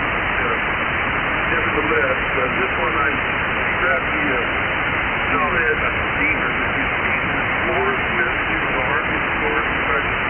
Tried to make the carpenters that by putting them in the vacuum. So she's young, I used to be 19 years old. This is Bill Farr, my mom likes it. It's hard to get help. Anyway, I'll try to get, hope my stepfather, he's back, and I got to get him back to the VA so they get this rescue appointment. So that they get these volunteers to come in like I'm in the bridge. Have a good trip. And, yeah, last time I was down in Mexico, I was shooting doves down in there, and the other 6 days ago down in there, you can red talking doves, shotgun. Bye. Well, that sounds like fun. Yeah, we'll take it easy. Unfortunately, Mexico doesn't let you have radios, which kind of sucks. I wanted to take my handheld at least, but at the very least, I'll drop in from time to time on the live stream just to make sure everybody's behaving. You can get a reciprocal license. I don't think Mexico honors any of that stuff, though, for foreign operators. Well, you have to get a reciprocal license. They don't honor your license. You get an XQ number. You got to go through and take some money and get a reciprocal XQ license. That's food for thought for next time, I guess. But yeah, all right, everybody, we got to head out to the airport now, so I'll drop in on the chat. But if I don't talk to you in a while, then I got kidnapped and somebody needs to come rescue me. KN6, clear. Talk to you guys in a bit. Good time, Sean. Adios. Okay, Alex, I'll be on the side here. W6DUO. Okay, I'll be right with that.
repeat, test 2 to 1, 2,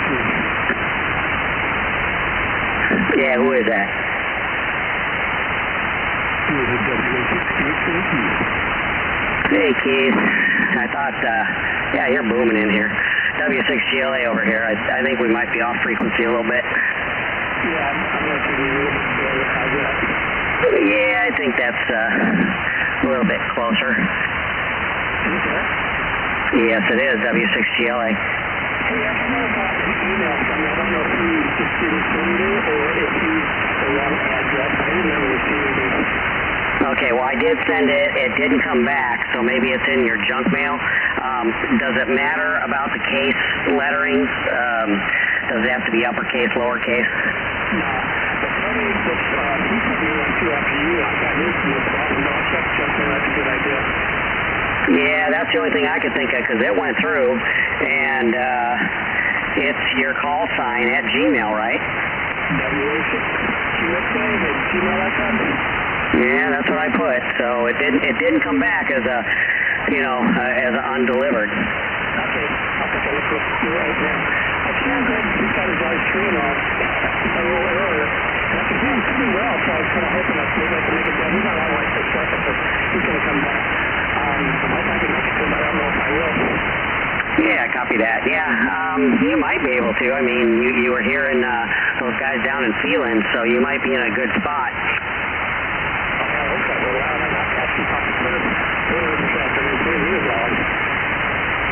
Yeah, copy that. Yeah, I haven't really, well, I sold my Jeep today, so I was kind of doing that most of the day, and I came back on the radio to see what was going on out there, and there's a lot of activity out in the forest. A lot of these guys like to run the simplex frequencies, and a little, sometimes a little below or above.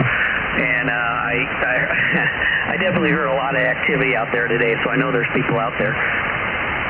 I talked to a gentleman on 520. He says he lives in Sugar. I mentioned your name. I think his name was Brandon. Does that ring a bell?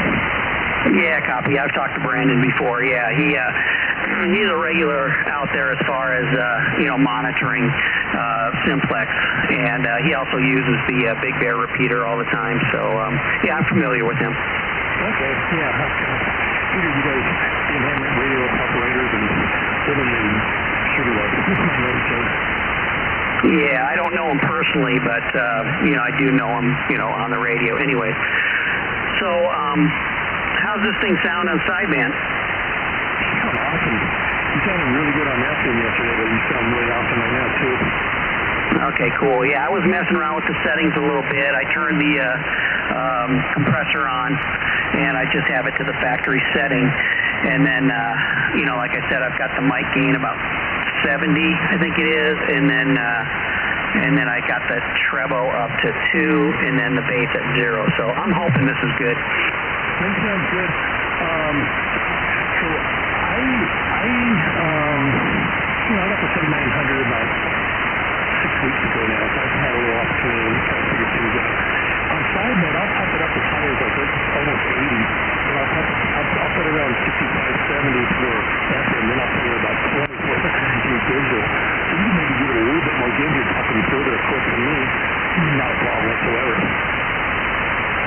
Yeah, okay, copy that. Yeah, I'm just trying to figure it out. I put the headphones on and did the talk back or whatever you want to call it, and it sounded pretty good with the comp. I didn't want to overdo it because when you turn the compressor on, it kind of boosts your audio anyway, so that's why I didn't want to overdo it. I didn't want to, put, I got it at 70. I figured that's good enough. Now, are you using your compressor on yours? Here's what I've learned. When I'm talking local, when I say local, I'm talking to Fred and Ward, Don, those guys that are like 10, 15 miles away. I keep my compressor off. I'm starting to talk a little further distance. Like Greg and Andy, you guys on stuff, I'll turn the compressor on. But I keep my feelings the same no matter what. What am I trying to say, Greg? You can things on. Maybe you can, listen to it and see how you feel yourself. Yeah, copy. Yeah, I just, when I turn the computer on, sometimes the monitor kind of screws up my, my receiving for some strange reason. Even though I have it grounded, it does it on HF more than it does on VHF, but it kind of screws it up a little bit. But yeah, maybe I'll tune in, see what it sounds like. Yeah, man. If I could get you through a choke on that monitor, you'd resolve that problem. Yeah, I've got a couple of those chokes. I usually have them on the power side of the radios and the power supply. I haven't put one on the computer yet, but yeah, maybe I should. I mean, you don't have to know down to that, so if that's the case, sort of try, I guess. Yeah, copy that. Anyways, yeah, it's good to finally talk to you on a little closer, because man, I swear to God, I have a hard time hearing you. Even with your amplifier on, I've always had kind of I could hear you, but not like I am now. Yeah, you're booming in here now. I know what you mean. Yeah, sometimes it's a struggle for me too. It just comes in. Sometimes, even though the needle's not moving that much, you're loud and clear. Other times I need to actually put my headphones on to really make you out, Yeah, and I hate that, and that's why I don't jump in too much, because there's a lot of guys that you can hear real good, and I can barely hear. I know they're in there, and then I have to really, really listen to, make out what they're saying, and it just makes it really difficult for me to try to have a conversation with them. So, I listen a lot. I don't jump in there too terribly often, because there's not a whole lot of guys that hit me real strong. Ward, that guy hits me, probably stronger than Fred, and he's about the only other one down there that I really hear. And then I've got USS. He's over there in Sealand, and then there's Tony. I guess he's over there in Sealand, and I talk to them every once in a while, and they boom in here pretty good. But yeah, when I'm talking down there, it's real hard to pick out some of those guys. I'm sure Kurt booms into you. I talked to him this afternoon. He's booming into me. Oh yeah. When he goes vertical, or if he puts his beam over here, yeah, he comes in real good. So, that's what I'm planning on doing. Now that I'm not going to run an amplifier, I figure 100 watts is good. I'll throw up a beam. I'll get like a high gain beam antenna, and then I'll keep the vertical up so I can tell if somebody's in there, and then I'll switch over to the beam and then just kind of point it over until I can get a real good signal on them, and I think that'll be the easiest way for me. Yeah, roger that. Yeah, Ward, he's got the 9700, and he's got that power, and he's got the 24-footer vertical, so that's probably why he does a pretty good job, even though he only lives maybe 2 miles from Fred. Yeah, and this is very true too.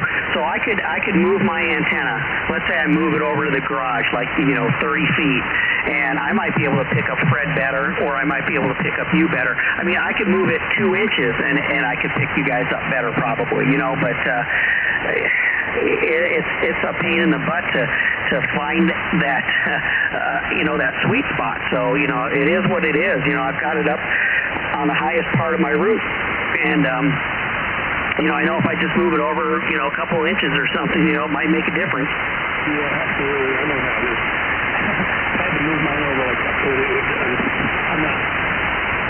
It's just not designed to be able to do, so it'd be a big drag. I know exactly what you're talking about. Yeah, so anyways, that's kind of the thing. I hear Fred out there all the time, talking to these guys saying you got to do this, you got to do that. But I guarantee you, because I've heard you and Fred on Simplex FM, where I'm over in Holcomb Valley, and you guys are just booming in here. So as I'm moving, there's certain spots that just come in better, and the same thing on your base station. I don't care, how many radios and stuff like that you put on, how you ground it and all that good stuff. If you're off a little bit, it's not going to matter. So,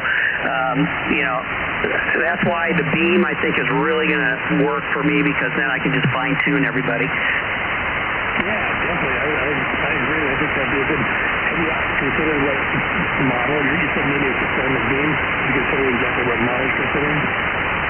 No, I'm looking at, and I I know I'm going to get a bunch of crap for this, too. I was looking at the Cushcraft. They've got a 10, I think it's a 10-element beam, and it's like 13.6 dB gain or something like that. And I was thinking something along that lines, but I'm what I'll probably do is probably call HRO or when I'm ready to buy it and just see what they recommend, because I know there's better antennas out there. And with something like that, it's basically, I'm trying to think how long 10 elements would be on there. I think there's only a six foot turning radius or something like that, so it's probably like 12 feet. But that would be perfect to put on the garage. Yeah. Oh, by the way, I was hearing Fred this morning. He was talking early afternoon or whatever. And I texted him and said, hey, I can hear you. He was texting him back saying that he couldn't hear me. But I didn't make it. It was weak, but I could make out every word he was saying. Yeah, copy that. Yeah, and that's what I mean. Usually if you can hear somebody, they can hear you. So it's kind of weird that he wasn't able to pick you up. I mean, you're probably in one of those little sweet spots, but probably not quite enough. And if you were to move your antenna one way or the other, you might have been able to pick them up better. Yeah, I'm only able to pump out 50 watts up to 7100 too. That might be a little bit of it too. And, I'm on this portable rhythm, so I'm surprised I'm doing what I'm doing.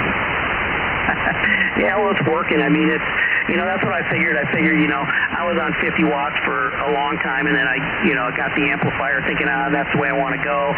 And then I was looking at this radio, and I'm like, well, things in order for me to get this radio, so that's what I did. And so I figured, you know what, I'll just put the money into the antenna, and then just let that do all the work. There you go. I guess it's wonderful.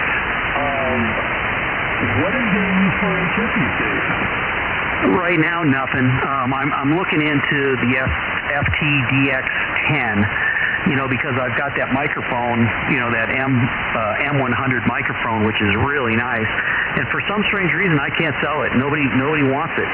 So I'm thinking about, doing the HF with doing that route. It's like a $1,700 radio, but it would go really nice with that microphone. So that's what I'm leaning towards.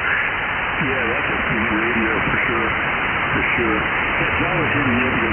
Yeah, man, I wish I would have known that you was selling that stuff because you're looking for a nap. Oh, no problem. Yeah, I don't know. I think I had it all broke down, and I wasn't, I had it all boxed up. I took pictures of it and boxed it up. I didn't want to, have something happen to it. So, yeah, I started putting the stuff on QTH.com, and so I sold the 9100 or the 991. I sold that up there, and then everything else I sold on eBay. So, yeah, the amp it took a couple times to sell, but it finally did sell. So, I guess I probably should ask you guys first. Do you mind me asking what you sold the items for? I'm curious what they're going for. Well, I sold, so brand new, they're $529 plus tax, so it was almost $600, and I ended up only getting a little over $4 for it. And that was almost brand new, right? You haven't had that long. No, I didn't. I only had it for maybe 3 months, if that. Do you mind me asking what you got out? What you got out of that one? Got out of what? The 991 Alpha, what you got for that? Yeah, now I got exactly what I wanted for that. I got what was it? I put it on there for $950, and that went right away. A guy, no questions asked, sent me. I mean, I was and that was on QTH. So yeah, about $950. Okay. I did see bike your 991 Alpha about the same time I did. I got mine like around December this past year. Yeah, it was just. I got mine in 2020. I think, it was 2020. I think it was November or something like that. So yeah, pretty close. Yeah. Hello, everybody. Thank you for watching right now. This is Greg, K6EGG. Anybody new to the stream, don't forget to hit that subscribe button down at the bottom right, which is, I'm going to go here, which is right about there. Hit that, and then another little menu will pop up, and hit subscribe right there. Would really appreciate it there. This is Greg, K6EGG. I mean, I got it on there for about $350 and brand new. They're And I'm going to say goodnight to my daughter real quick. I paid almost $500, with tax and everything on that microphone. So I mean, I'm taking a hit, even at $350. So I don't want to go any lower than that. I'm not going to give it away. So, well, I don't know what I'm going to do. Yeah, I see what you're talking about. Like you get the what's it called? The 7100, wasn't it? Like and then the HF rig, which matches your 9700, but with that microphone, it does make sense maybe go with WAC, which is really, I think, a really nicer radio. I could be wrong. No, I think you're right. It is a nice radio. I checked them out. I like the display on them, and everything. I mean, it's very equivalent to the 101. The new 101s.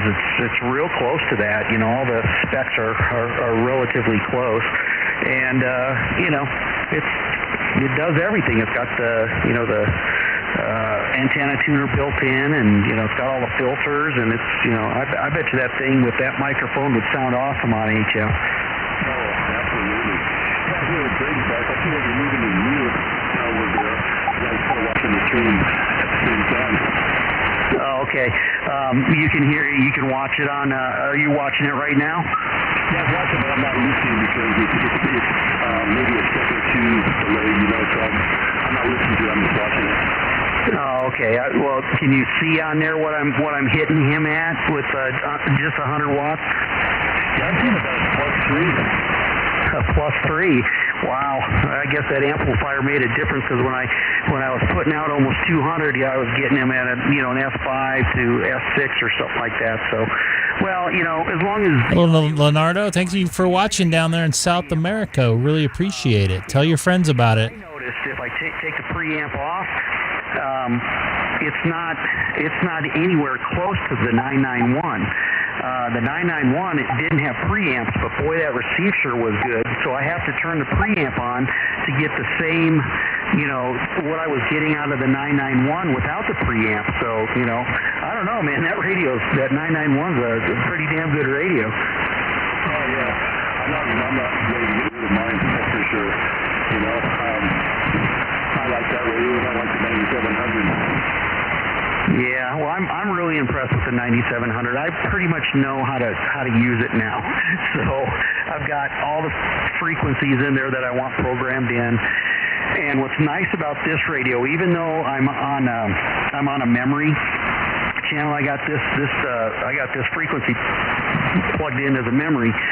I can go off memory to tune people in, and then I can go on the multi-band switch, and it'll just go to the next frequency, which is really nice. On the 991, you have to go in once you change the frequency on your memory, you have to go in and go home and then home again or something like that, or you got to hit home and then memory. It's a pain in the butt. Yeah, the only thing is the 9700 is only got 3 bands, but man, it's high-end stuff, you know what I mean? Oh yeah, and that's what I like about it. And I like, I've had all these other radios. I've had I had the 910H, I've had the 746, and I had the TS2000, and they were all 100 watts on 2 meters. And that's what I really liked. And I mean, I didn't have any problem getting out with 100 watts. So I just figured, you know what, I'm going to go back to that, take the amp out of line, and then, like I said, put the beam in there, and that should take care of it. Yeah, I think you're right. Some of those numbers I'm not familiar with. Did you have any Icoms in the past? Yeah, the 910H, it was an Icom. I had a 9100, which is an Icom. That's also 100 watts. The 746, that's an Icom. So all those radios except for the TS2000, that's a Kenwood. Those are the only ones. I don't think Yaesu ever had a 100 watt VHF rig. I'm trying to think. I can't think of one. I think they were always 50. Yeah, so that 9100, how old of a radio is that? That's not that old, is it? Well, let's put it this way. When I retired in 2013, I bought one brand new. So I think they came out in 2012, 2013. Oh, Okay, so I guess my point is that's not that old of a radio. Getting around on that, getting around on the 9700 is not 100%, harder since you cover familiar with the 9100, right? Well, the 9100 is, I don't know. It doesn't have the waterfall, the spectrum scope. It doesn't have nearly any of the stuff that this has. The 9100 is, full. It's HF, UHF, VHF, and so it's a good all-around radio, and I think it's 100 watts on every band. I think maybe UHF was 75 watts or something like that. But it was a nice radio, but it just doesn't have all the bells and whistles that the newer ones have. Yeah, man, it's 9700 definitely has a lot of bells and whistles. So I guess as far as getting around on it, it's kind of a similar format. I guess that's the point that I'm asking. Not really. It's more like the 746. It's a lot like the 746. As a matter of fact, it looks almost identical to a 746. So it's more that. This 9700 is totally different. Okay. Yeah. I'm finding, like I said, I think I told you this yesterday, I'm finding that I'm getting around on this one a little easier than the 991 Alpha. There's like 200 and something different programs or whatever you can do with everything on that thing. That thing's like interesting. Yeah, there's so much to look at on this damn thing. It was overwhelming when I took it out of the box and I'm looking at it and I'm like, oh boy, I'm going to actually have to read the manual, because a lot of times I can just figure it out just by playing with it, But this time I actually had to break out the manual to finally get it programmed. So yeah, there's a lot. But once you get to know it, it's not so bad. Yeah, you got 24 hours, something like that. Yeah, but I've been playing on it a lot, and I have been looking through the manual, and I've been just kind of messing around, pushing buttons and seeing where it takes me, and so so I've kind of figured it out already, and that's kind of what I wanted to do. I wanted to make sure that I figured it out before the Bozo net tomorrow night. Hey, do you think that I'll be able to hit the Bozo net with this mobile operation? Well, I don't see why not. It depends on. You could probably hear what's his name? Oh God, you could probably hear David VAN if he's pointing the beam your way. Jim OVA, he's down there in Loma Linda. You should be able to get him no problem. And then if EXO Mike, if he's on there, you should be able to get him, and you might even be able to get Pat. But give it a shot. See what happens. Well, I know, we did really loud for me to roll like maybe 10 miles away, but Pat's puts out a strong signal, so he might be able to hear me beyond. So he's got like 3 special beams and all that stuff. Yeah, because I noticed when they turn their beam my way, and I've got that loop antenna up there too. So when I hit the loop, and because I know they're on the flat side, but they still hit me pretty hard even though I'm vertical. But when I go to that loop antenna, they're just booming in here. So the horizontal really makes a big difference too. So I'm contemplating whether or not I should just get a dual polarity beam, that's got both, and then that would take care of everything. Now, I think either he has that or he has 2 different beams. There's one going horizontal, one going vertical. I know he was both ways. Yeah, copy that. Yeah, and I want something that's got some gain. Those loops basically have very, very little gain.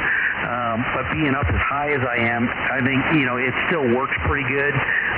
But still, I gotta have some gain. I gotta have, I don't want to get anything less than like 13 dB. So if I could do that, I think we're looking good. Yeah, like you said, that's gonna make up for the amplifier. Yeah, that's true. And you're talking on a Vox, right? You got your Vox on? No, I do not. Do I sound like it? Yeah, and maybe you're loosening it up on the microphone when you talk sometimes, because sometimes you cut out completely. But it sounded like you were on Vox. Oh, hang on one second. Let me see. I got everything how you could have it. I'm on my little 7100. It's not my main radio, obviously, so when I'm using my car. Yeah, copy that. Yeah, it just sounded like it a couple times. No big deal. Okay, well, that's good to know. I don't know if I'm keying up too quick or talking too quick before I key up. I don't know. No, because I don't have any. I don't have an amplifier that's got a slow relay, so you can key up right away. Yeah, but you're better than I need it. Obviously, we're fairly quick. My guy, what did you say, Brandon? He was going through his mobile, but he was kind of scratchy. Yeah, I know you're home and everything, but he and I were, I mean, a little bit here, but he wasn't like affected, but he said there's a lot of stuff between him and I. Yeah, and that's the thing you're going to find out living in the mountains too. I mean, if you're mobile, that's why a lot of these guys will use the local repeaters because of all the trees and stuff, and then the different terrain and the elevation gains and stuff like that, you know. So you're on the opposite side of town of where we are out here in Sugarloaf. So, you know, we've got, you know, I mean, I'm looking right at Bear Mountain, you know, right out my window. I mean, I could actually see it, and anybody in Sugarloaf can pretty much see Bear Mountain. And so the way the terrain is, it kind of bends over, and so it kind of bounces off. It kind of bounces off Bear Mountain to get into the village area. The repeater up here, that thing's a loud repeater. I tried it one time, but how about Keller Peak? Is that pretty loud repeater? Yeah, Keller Peak's pretty good, especially where you are. You should be able to get into it no problem. I can get it no problem too. So yeah, there's the repeaters up on Bear Mountain, which is, you know, like I said, it's I can almost hit it with a stone from where I live. But yeah, that's where that one is. But Keller Peak's in a good spot because it's right on the edge, kind of over in the Running Springs area, and it's kind of looking right down in LA, Orange County, San Diego. I mean, you can get into that thing anywhere. Okay. Well, I'm still trying to talk to the other guys down, you know, my way. And I don't think I'm going to be able to hit them on this. I'm going to have to hit a repeater or so to be able to talk to them like Fred or something. Yeah, well, you'll be able to get them on Keller Peak because when I lived down in Orange County area, you know, I was mobile a lot in my big rig, and I could hit Keller Peak from almost anywhere down there. Okay, that's good to know. Good to know. All right, hey, I think I'm going to find out if you mentioned if you were in Royal Greg, but you pop on for a second, just watch it and you left again. And it's great talking to you. Yeah, no problem. I got nothing to do tonight, so I'm going to listen in, and I'm finishing up packing a box. I just sold this other power supply. I didn't think it was going to sell, but I finally sold it, and so that's got to go out Monday. So I'm finishing packing that up, and you know, I got about $140 coming, so so it's all good, man. So, all right, yeah, I'll listen for you later tonight if you're going to be up and about, because I'm sure Greg will be back fairly soon. So, anyways, I'll say 7-3s for now, and we'll talk to you later. W6GLA. Hey, Eric, you just put the headphones back on. You came back in. Can you try getting him and see if you're able to hit him? Because I want to see if you can hear me, but I know you're louder than I am. Okay. Hey, Greg, can you hear me? W6GLA. I can hear you. Okay, and I'm talking to Keith. He's up here staying at one of the resorts, and he's wondering if you can hear him. Oh, I'm sorry. I should have used my call sign. This is AJ60 in Apple Valley. You're like a 7 and an 8 to me in Apple Valley, and it looks like you're about an S7 on to Greg on his meter, and Keith is about the same strength as you are to me, but I can hardly hear him on the live stream though. Wow, that's kind of weird. Yeah, so I don't know, Curtis. Did you hear that I broke down and bought a 9700? Just the last few minutes, I was going, wow, what's he talking about? You got a 9700? How cool is that? Yeah, that's what I figured. You know, I felt left out. You know, I kind of felt like I was the odd man out with that 991. So, you know, you guys talked me into getting one. Hey, Okay, well, it sounds good, and even Keith broke down and bought one, so there are more people now on sideband with the 9700 than any other brand, so hey, and it sounds good too. Are you using the stock microphone? Yes, I am. As a matter of fact, I went into the menu and I've listened to a bunch of guys, and they said, yeah, turn the treble up to about 2 and then leave the bass at 0, and the stock mic should work just fine for you. Yeah, it sounds good. That's about where I had mine too when I was using the stock mic. Right now, of course, you know, ham radio operators, we're not happy unless we're constantly changing things. Right now I'm using an Electro Voice broadcast microphone. Kind of, well, it's made by the same company that Greg uses, but mine's only the RE320, so it's not as expensive, but it sure looks cool. Yeah, copy that. Well, I was contemplating whether or not I was going to put a desk mic on this thing, and the one that I'm thinking of is it's a dynamic mic. It's the PR781, or it's the PR10, which is also a dynamic mic, and that's got the stand that lights up, and you know, so I was thinking about that, but I don't know. Oh yeah, the PR781's fantastic. PR40, great. The microphone I'm using right now, it is a dynamic microphone, but I am running it through 8-band EQ, and I do have the microphone gain up to 80%, so it's pretty high. Yeah, okay, yeah, because I've got mine. I've got the compressor on, because it seemed to sound pretty good, you know, coming through my headphones on the talkback, and then I've got the mic gain at 70. Yeah, it sounds good. Sounds fantastic. And I like to use the screens, the meter screen, so I can see how much compression and how much ALC and all that stuff. For some known reason, I'm hearing some kind of something on my signal. I've never heard it before. Are you hearing something when I'm talking? Well, I hear a little bit. It almost sounds like a little bit of feedback, like maybe it's, you know, I don't know, like it's echoing or something like that, like you're getting some kind of feedback. It's not horrible by any stretch, that's for sure, but it just sounds like maybe there's a little bit of feedback coming in with your audio. Okay, I just turned my, no, I'm still hearing it. I turned the noise gate on, but I'm still hearing it.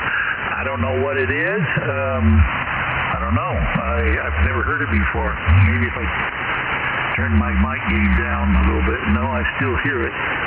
So, well, I have 3 more turrets here. Maybe it's something I need to put on my the XLR cable. It's probably some kind of RF getting into the mic gain or the mic cable. Yeah, it could be that, or do you have any other radios on?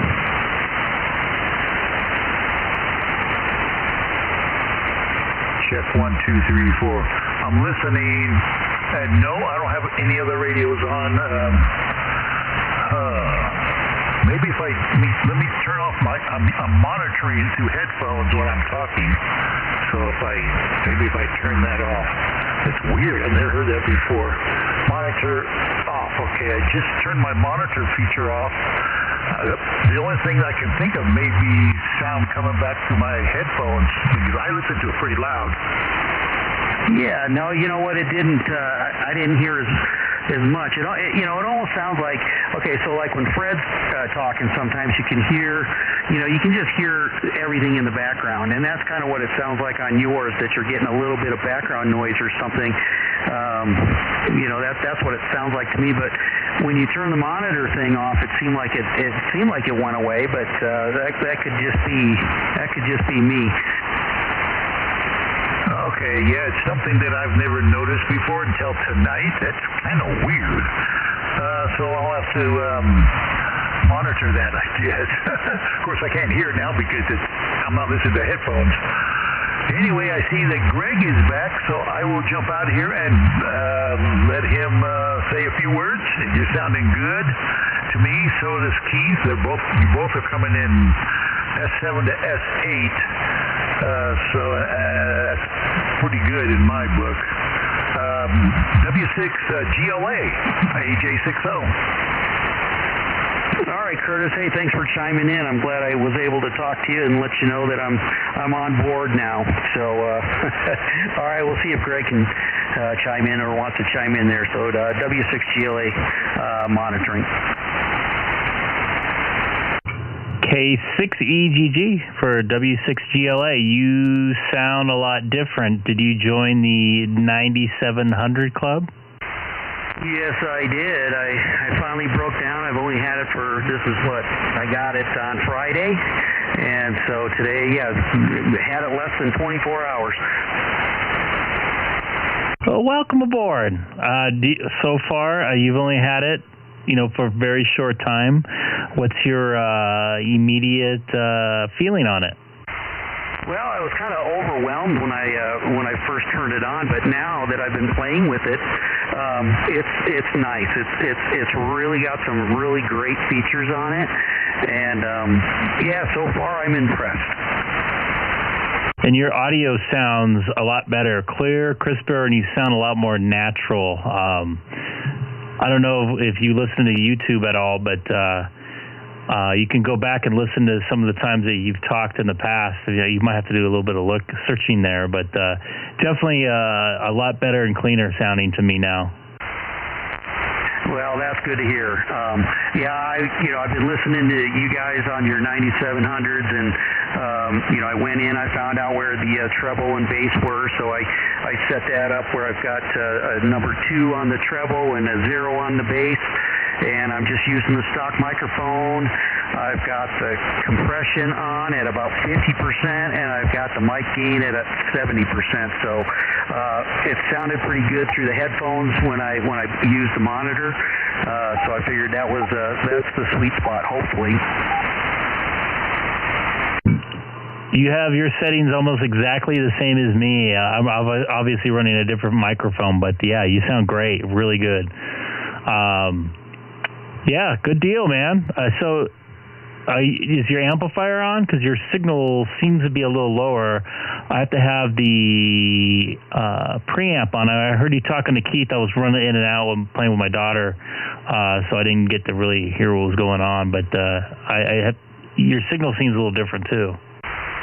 Oh, it is, because I'm not using the amplifier. I actually sold the amplifier because my intention is I'm going to just use the 100 watts that the radio puts out, and I'm planning on getting a high gain beam antenna, and then I'm going to keep the vertical up, and then I'll get the beam antenna, and then when I hear somebody, I can tune them in via the beam, and then with a 13.6 dB gain, that should take care of it. And so that's the immediate plan.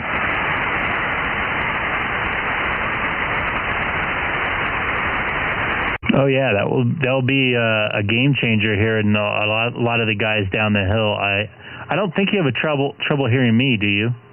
I mean, I'm running the preamp, and the only reason why I leave the preamp on is because on my 991, it didn't have a preamp. So to get the equivalent to the 991 receive, I have to run the preamp. So the preamp on this is equivalent to what the 991 was all by itself. So it's no big deal. I mean, I'll just keep it on. But I've probably got you about an S7 with the preamp on. So I mean, you're coming in just fine. I'm going to take my amplifier off. 3, 2, 1. Now it's off. Make a big difference? I mean, it did. I mean, you're bouncing between a 3 and a 5, but you're still there. And then between a 5 and a 7. So, not that big of a difference, and that was another reason why I decided not to go with the amp, because I figured, I've been talking to these guys down there on 50 watts, and then I figured, 100 watts, I should be able to get to them, and then once I get the beam, that'll make all the difference. But no, it sounds, I mean, you got a little quieter, not much, but I mean, you're still in there pretty good. Copy. So, how much did you get for it? Because you had the same one I had, right? the Mirage B320G. I think you got it right before I did.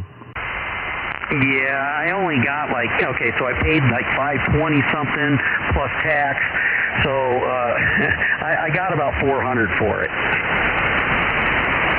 Wow, I'm surprised because I haven't seen many amplifiers online for sale. Thought you'd get a little more for it. So did I, and I put it on QTH, and I figured that was going to be my best bet, and I figured, man, these guys would be all over it, and nothing. I didn't get one call. So I took it off there and I put it on eBay, and I ended up selling it to a guy, I can't remember, in Texas or something like that. And yeah, I got, that was my bring home price was $400. So yeah, it didn't sell like I thought it would. Yeah, that's unfortunate. He took a little hit. I mean, they're good amplifiers. I think mine helps a little bit, at least in my case. But the 9700 100 watts, it's a nice clean 100 watts of power. So you'll probably be just fine with that up in your neck of the woods, so to speak. Yeah, copy that. Yeah, well, that's what I'm hoping for.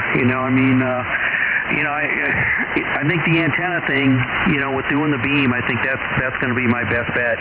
And we'll see how it goes. I'll have to get an antenna analyzer, when I put the beam up, but I'll make sure that it's all tuned in, and I'll get as much out of it as I can. Have you ordered the antenna yet? No, because I'm trying to figure out which one I really want, and I'm doing some more research to find out if there's a little better quality one than the one that I'm kind of looking at, and then I need, I'm going to, see if what other people think, some experts.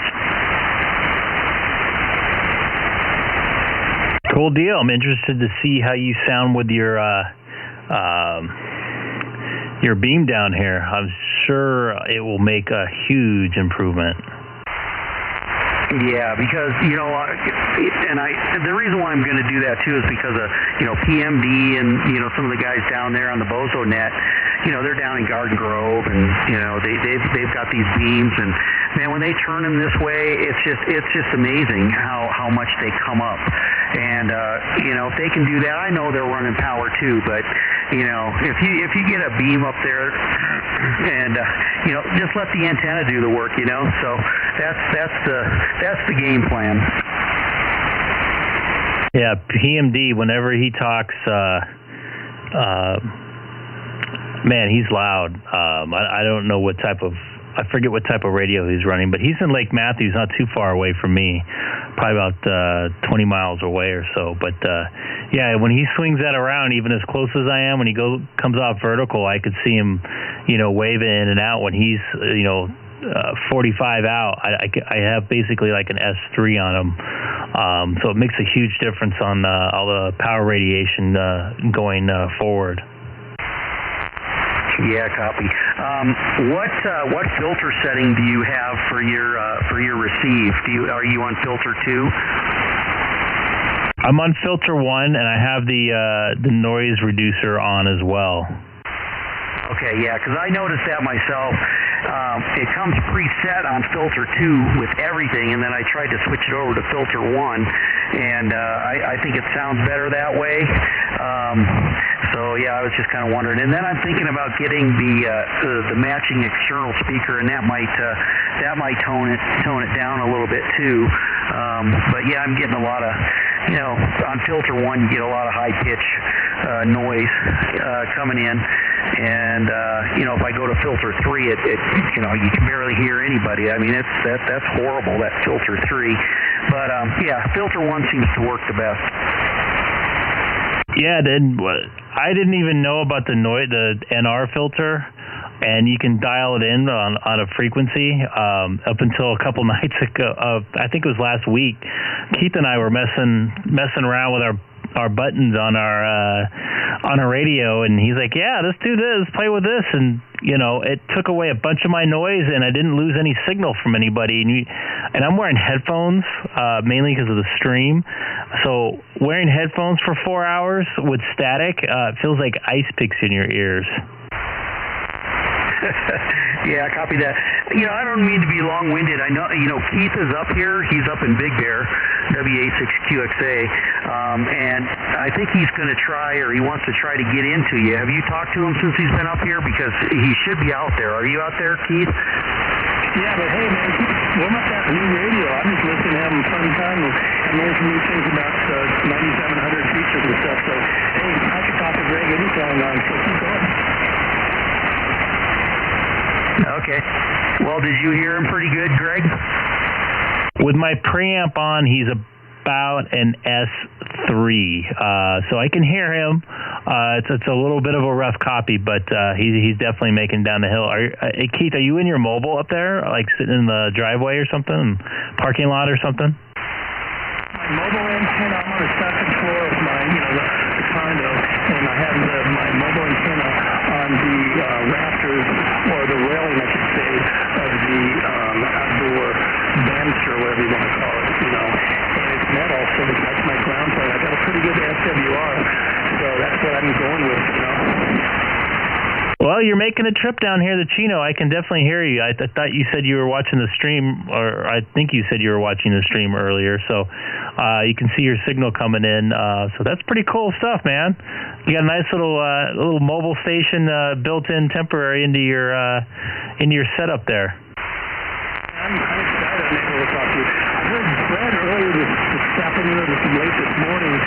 He was coming in safe, I think, to make every word, but he could not hear me when I tried to get back to him. So I'm glad I'm able to talk to you. Hey, let me hand it back to Eric. Eric, I can talk to you anytime. Go ahead. Oh, no problem. Hey, go on and find out if you got my email or not, and if not, I'll just give you my number. Okay, Roger that. I'll look like I talk. All right, no problem. And Keith, how do I sound up there?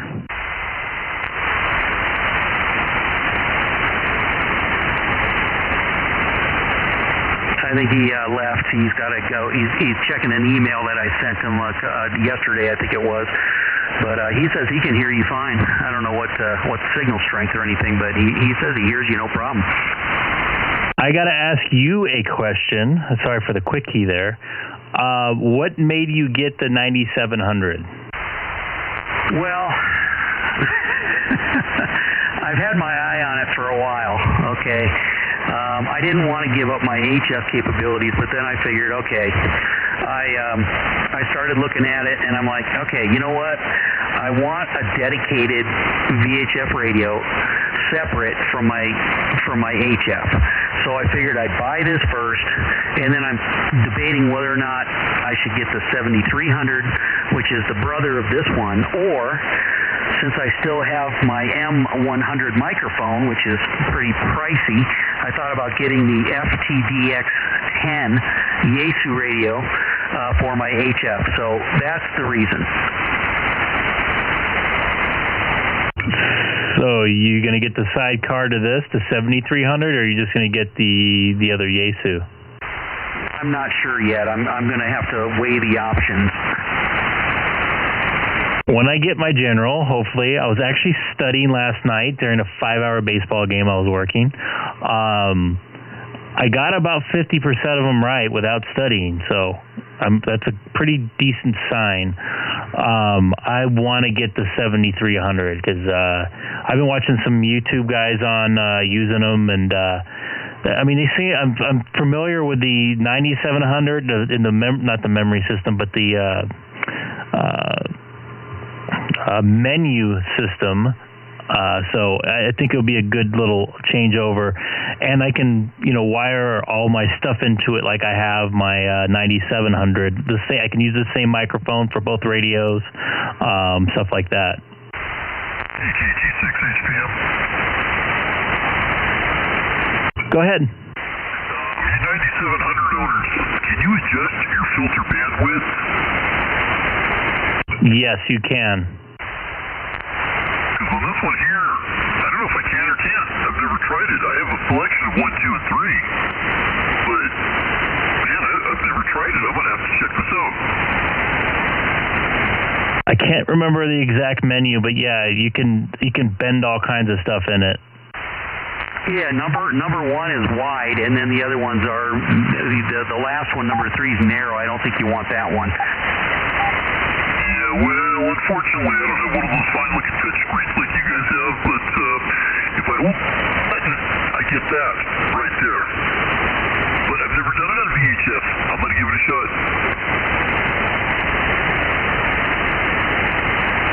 Yeah, you can change. You could change a lot of stuff in the filter. I don't know if you're watching a YouTube stream, but I just brought up one of the menus on it. I'm looking at it, and I do have that picture. I just have to, on mine, hold the button, and up it comes.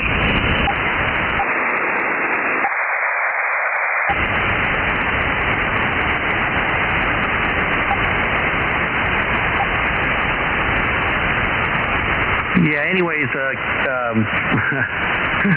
Greg, I had the 7300. I did have one, and I kind of got rid of it because I liked the way the 991 sounded. But I wouldn't be,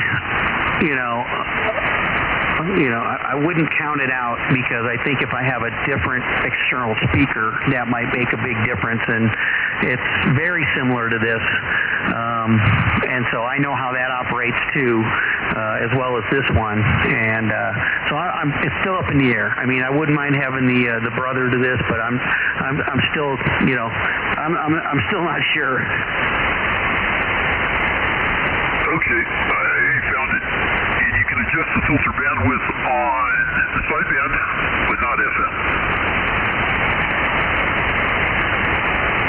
By the way, can you slide, this is Doug, right? Can you slide up a couple of KCs? You're a little bit off compared to Eric there. I'm at 144.250. What should I be at?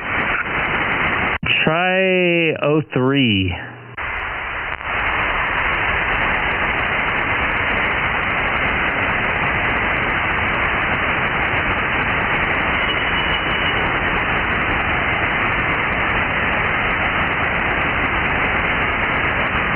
May have lost him.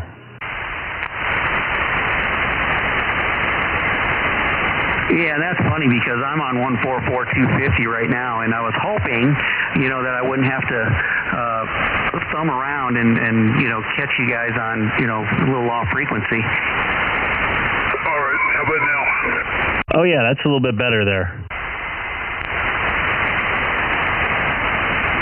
And Eric, to your point, I can talk to Curtis right on 250. I can talk to Keith right on frequency.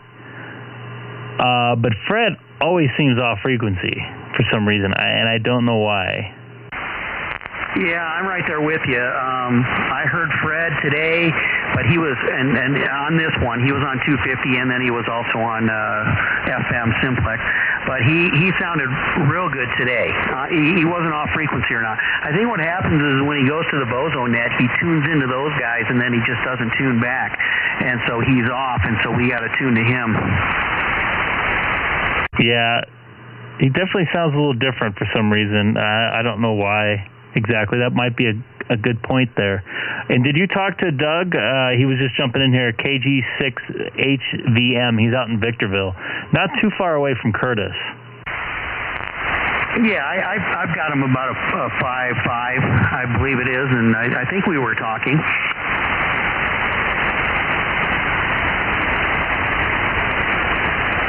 And Doug, what type of antenna are you running? I don't remember if I asked or not. Who was that for? That was for Doug, KG6HVM out in Victorville. I'm sorry, I missed that. What type of antenna were you running? I don't remember if I asked or not. If I did, I forgot. The antenna I used for the VHF side is going to be a Comet Tribander, and for HF I use a Gap Challenger. Copy. And that Tribander, is it a VHF UHF 1.2? Roger. Do you have to use a triplexer on it, or you have a switch? No, it's an actual triplexer.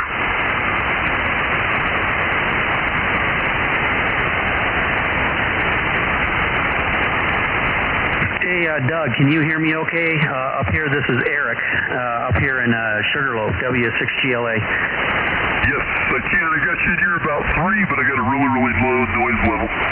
Oh, okay, good. Yeah, I got you about a 5 up here, but I got my preamp on. But yeah, you're coming in fine.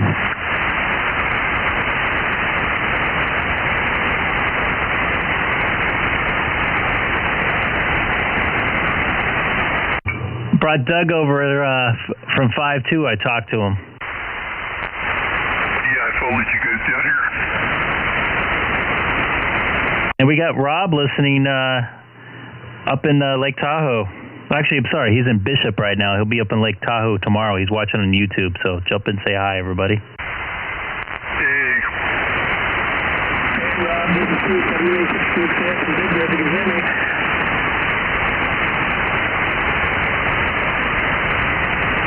What's up, Rob? W6GLA, Sugarloaf. I wonder if he had a VHF antenna up there, he would be able to hear us up in Bishop. That's probably a little too far of a drive for VHF, right? Oh, I don't know if you're up high enough.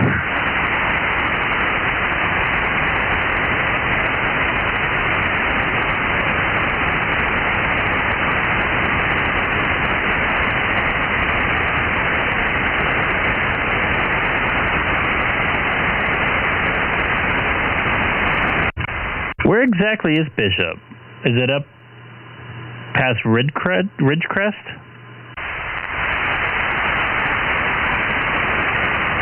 Okay, well, it's on the way to Mammoth. It's just south of Mammoth.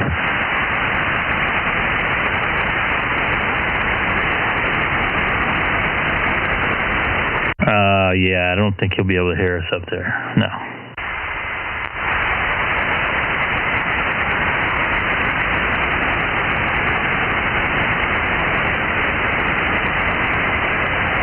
I know this sounds really stupid, but I didn't realize Mount Whitney was that far south. I thought I was in Northern California.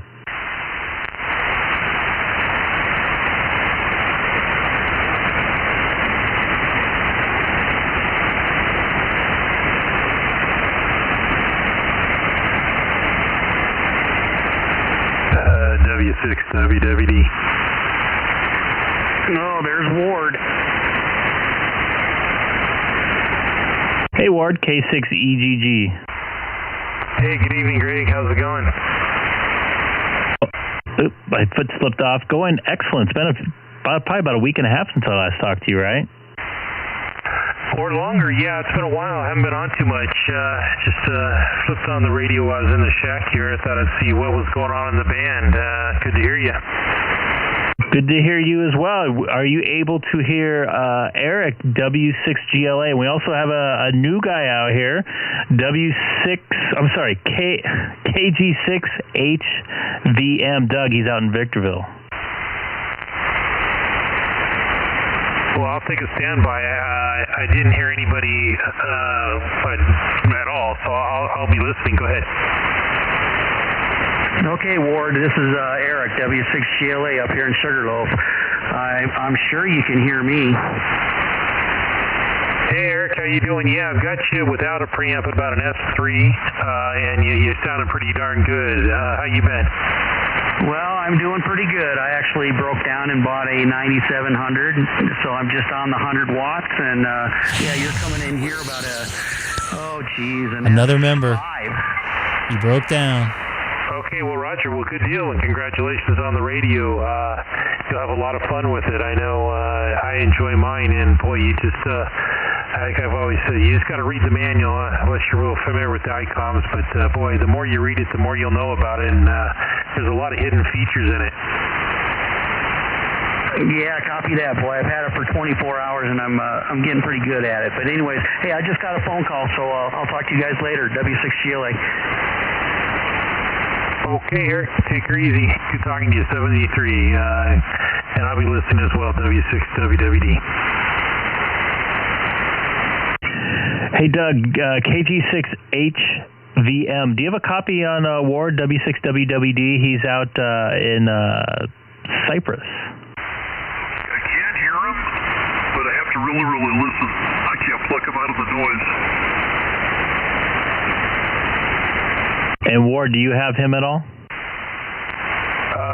Greg, no, I got a very, very, very faint copy. I don't know if he can hear me, but and where's he located, Greg? He's in Victorville, not too far from Curtis, high desert. Okay, interesting. Yeah, I normally hear Victorville, and John and Phelan. So no, I listened to band conditions, so I don't know if he can hear me, but not this evening.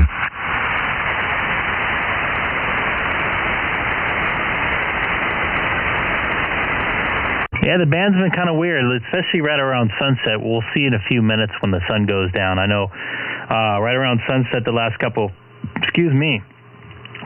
weeks, I've been losing Keith. He's been waving out. So very, very strange stuff. Oh, Roger. I got you're about an S5 to S6 without a preamp, so you're doing a fine job. And you're booming in the Chino as always. QSL, well, good deal. Well, I haven't been on very much lately, so I wanted to kind of blow the dust off the rig to see if it was still working or not. Yeah, I've been kind of busy myself. I wasn't on most of the week. I wouldn't say I'm back to work full time, but pretty close to it. It's about as close as I'm probably going to get. So I'll probably be on tomorrow and maybe Thursday night, depending on my schedule. And then I'm pretty busy next week as well. But it's definitely good to be back on the radio. It's been a couple long days. I had a night, a night that I got off work about midnight. Didn't get home till after 1 because of the beautiful Caltrans road construction from downtown LA into here. Multiple freeways closed, and then had to get up at about 6 after going to bed about 2:30 last night. Lovely. Wow. Yeah, so you ought to be dragging, huh?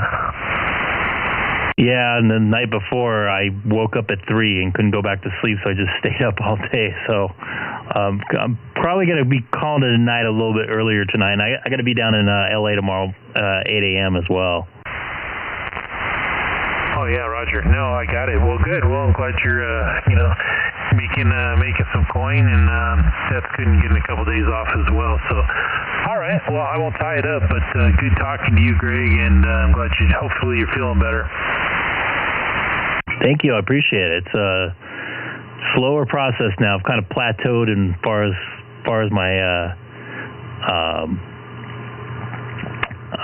recovery. I'm still in a little bit of pain in some ways, so it's kind of weird.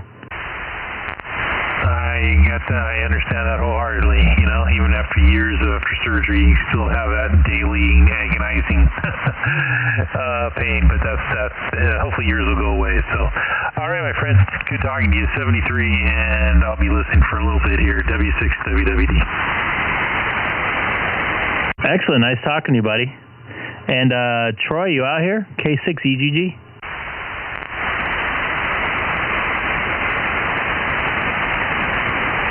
That'll be K6PA. Comment. Go ahead, comment.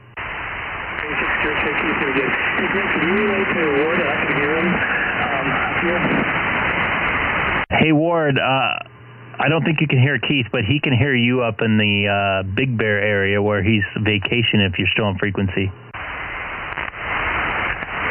No, I didn't hear him. We'll try it again. Hey, Keith, how you doing? You got a copy? Yeah, I do have a copy. You're coming in, about the noise, so I've got a copy. I'm just on a mobile rig. You might need to relay again, Greg. Well, hey, Greg, if you can, Keith and Greg, Keith, I can tell if somebody's out there, but I just couldn't, we couldn't have a queue, so good to hear you. Hope you're having a good vacation up there, and enjoy it. Enjoy your time off up there. So, good talking to you. We'll talk to you when you get back in town, I guess, or if you get to a better spot one night up there. 73, and I'll catch you guys in a bit. W6WWD.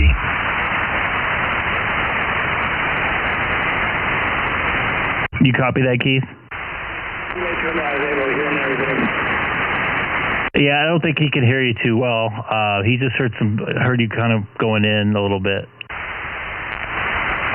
Yeah, no, I didn't expect to be able to copy him. I just want to let him know that I know he's able to hear him, so he's putting out a strong signal.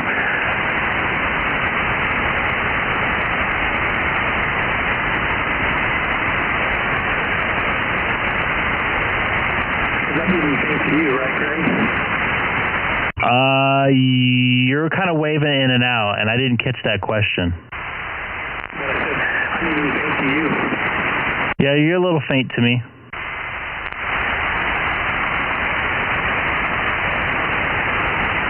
Taking it in there though. We can have a conversation. So Doug, the gentleman out in Victorville, the desert, I don't know if I've ever spoken to him before. Did you use the frequencies? I actually talked to Doug. Nobody was on this frequency, so I moved over to 5.2 and made about 4 or 5 contacts, actually fairly quickly. And he jumped in and he was telling me he got a new radio, and I told him we normally talk on this frequency of 144.250, and he was very interested in checking his radio on sideband. So I was able, actually it was me and Curtis, I think, were able to make his first contacts on 2-meter sideband. What kind of radio did he get? I'm sorry, say again? Radio did he get? I'm really bad on model numbers. Are you in there, Doug, still? K6EGG? Yep, KG6HPM. Roger that. I got 2 come back. Can you hear Keith, WA6QXA up in Big Bear? Give it a try. Yeah, Doug, this is WA6QXA. Keith, basically on a mobile up in Big Bear. I don't know if you can hear me or not. I can't. He's right at the noise floor.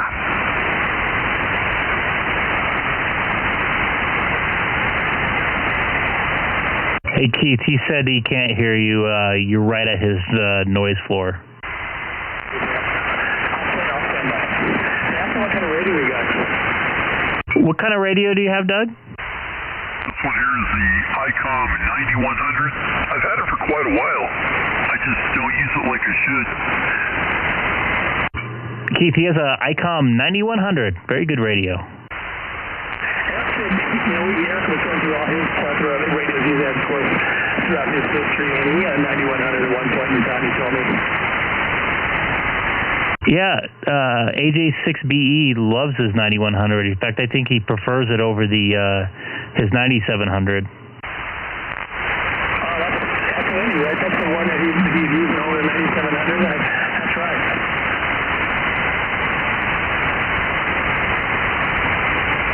Yeah, so hopefully we'll have some more people on frequency.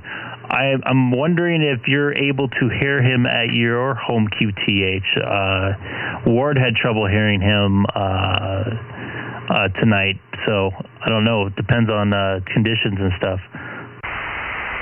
You got him, Doug. He's coming in okay here. I hear him fine, you know. He can hear me. I don't have a lot of power. I've got a mobile rig set up, but I'm hearing a little bit better than I'm getting out, obviously.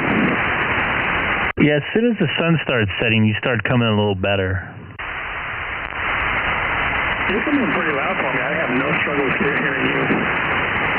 Excellent. I'm glad I'm making the trip up in that beautiful Big Bear. I hope you enjoyed a nice sunset up there today. Thank you for sending me those pictures.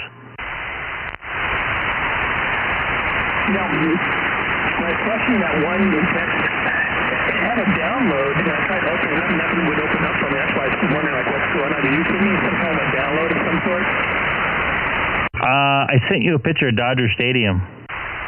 Couldn't open it up at all. For some reason, it wouldn't open up for me. That's why I was curious what you were saying. Hey, Keith, did you get my email? I did not. Do you want to try it one more time? WA6QXA@gmail.com? Nah, I'll just give it to you. Yeah, I'm not too worried. Okay, give me 1 sec so I can write. Okay, great. I'll be right back. I'm going to grab some more water. K6EGG. Okie dokie. W6GLA. Okay, I'm ready. All right, it's 909-693-8915.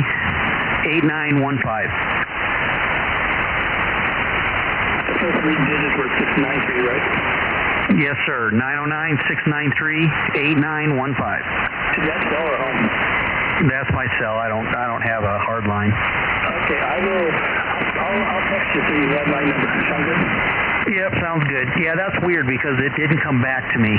So that's really bizarre. And you checked your junk mail and stuff? Yeah, I mean, the only folder I had that's like that said spam, and wasn't in there either. I didn't see another junk mail. So yeah, I don't know what's up with that. Yeah, that's really bizarre because normally it'll come back if it didn't, unless, I put it in wrong, but I know I didn't. Yeah, oh well. Yeah, it is kind of weird. Like I said, I got Anthony, but she sent his after here, so I know my emails must be working. But yeah, I'll give you a text in a few minutes, okay? Yeah, not a problem. Just so you have my contact information too. Awesome. Yeah, copy that. Yeah, as long as we don't get any more rain, we might be able to go out on the boat or something. That might be nice. Yeah, it's supposed to be like, what, low 80s around Tuesday, Wednesday? Yeah, copy that. So it should dry up by then. Yeah, we'll have to play by ear, see how it goes. Yeah, for sure. So, all right, you keeping busy up here? Have you been to the Alpine Slide yet? No. You know what? Today, we got in town yesterday afternoon. Today it's just been like a total just chill day. We probably left the room just a little bit, we just been chilling, So, we're going to do some things starting tomorrow and everything. Yeah, copy that. Well, if you do go over there, I'm not sure. I got to figure out when my wife's working, but she could probably get you some discounts or something. But I got to figure. Like I said, I don't know what her schedule is, and she's not home yet. I don't think she's going to get home till like 9:30, but I could let you know. All right, very good. Thanks, man. All right, I'm going to give you a text in just a minute here. I'm going to step aside. All right, no problem. W6GLA. W6GLA. W6GLA AJ60. Go ahead, Curtis. I'm just wondering, are you hearing any more weird stuff on my signal right now? I switched over to a vertical antenna, and I'm not hearing any weird stuff in my headphones at the moment. And I'm thinking the last time when I was talking to you earlier, I did have my beam antenna pointed towards Big Bear, and I do have a couple vertical antennas for 2 meters 440 that are about 30 feet away, so I'm thinking maybe I was putting enough signal into one of those verticals that's coming back as RF into my radio. So are you hearing anything on my signal now? Go ahead. That is a negative. Yeah, you're completely clear. I don't hear any bouncing, echoing, or anything like that. So yeah, that's probably what it was. Okay, yeah, because I usually just leave my beam antenna pointed 240 degrees, which is right down the gutter of the Cajon Pass. But I turned it so I can hear Keys and you just a little bit better, but it really doesn't make that big of a difference. You're still like a 7-8 to me. Yeah, copy that. Yeah, well, once I get mine up, we can go beam to beam, and then we can just blow each other out. Oh, that's going to be fun. Oh, by the way, my beam antenna is a Cushcraft. Yeah, they're not exactly the best. They've been in business for a long time. They do work. The one I have, it has 10 elements, vertical and 10 elements horizontal, and then I can switch back and forth between vertical and horizontal. And it does make a difference if you're talking to somebody horizontal, like for Pat, whenever he's got his antenna pointing up to the high desert and he's horizontal, I flip mine horizontal, then it definitely brings him up like 2 or 3 S units. So it's definitely worth that to have a horizontal beam. But if I had a choice between having vertical or just horizontal, I would definitely choose vertical. Okay, copy that. Yeah, because that's the exact one I'm looking at. It's a 10 element. It looks like a bunch of crosses up in the air. So you've got, you run 2 coax lines, one's vertical, one's horizontal. And that's the exact same one I was looking at. So it's a 10 element, exact same one. It's a little over $300. And that's kind of the one I'm looking at. Yeah, it's a good antenna. I think it's like 13.8 or 13.5 dB gain, which I did calculate at one time. At that type of gain with 100 watts input, it's about 1100 watts effective radiated power out. So I figured, well, yeah, that's good enough for me. I don't need an amplifier. Yeah, see, that's my thought exactly. And that's what I was doing as I was looking at the different beams. And that one was the one that came up the most because of, the dual polarity. And I kind of like that. And that's probably what... And hello, everybody watching on the stream tonight. Don't forget to hit that subscribe button down there, bottom right, just below the screen. Would love to have you join us as much as possible.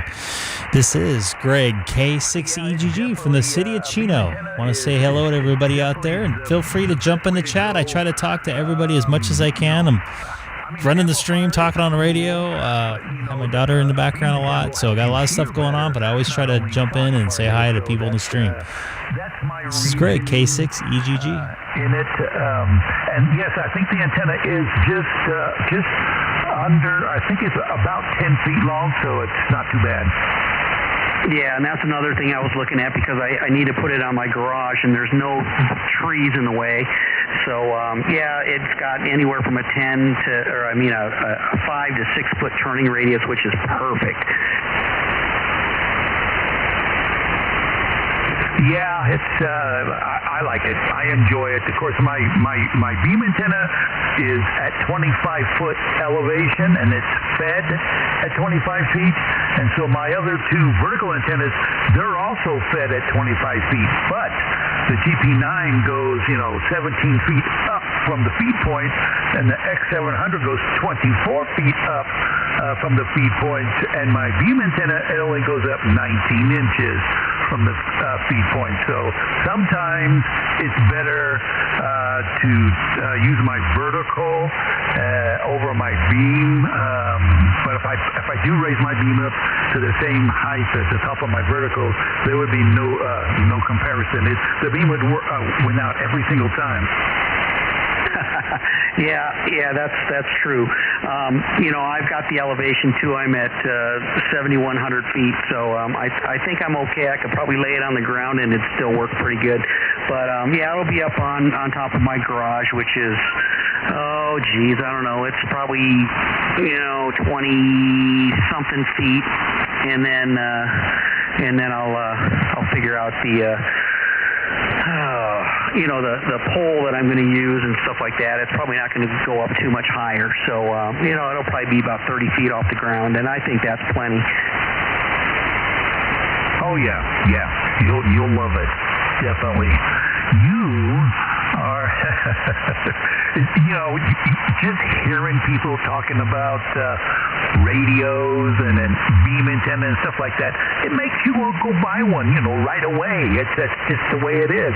I think that's why so many people on this band have bought 9700s, because they're cool. I mean, look at all the eye candy and how good they sound and how cool they are, and it's just, and you don't want to be left out. You want to keep up with the Joneses, so if somebody has a beam, you got to get a beam too, so you can, it just encourages one another when you hear somebody has something that you don't, and you want one too. That's the only reason why I bought an X700, because Ward down the hill has one, and his signal is always like S9 plus to the high desert, and I go, I need one of those. Well, you know what? I really didn't need one, but I got it. It works. It's a fantastic antenna. So, it just encouraged me to spend more money, which is good for the economy. Yeah, I was telling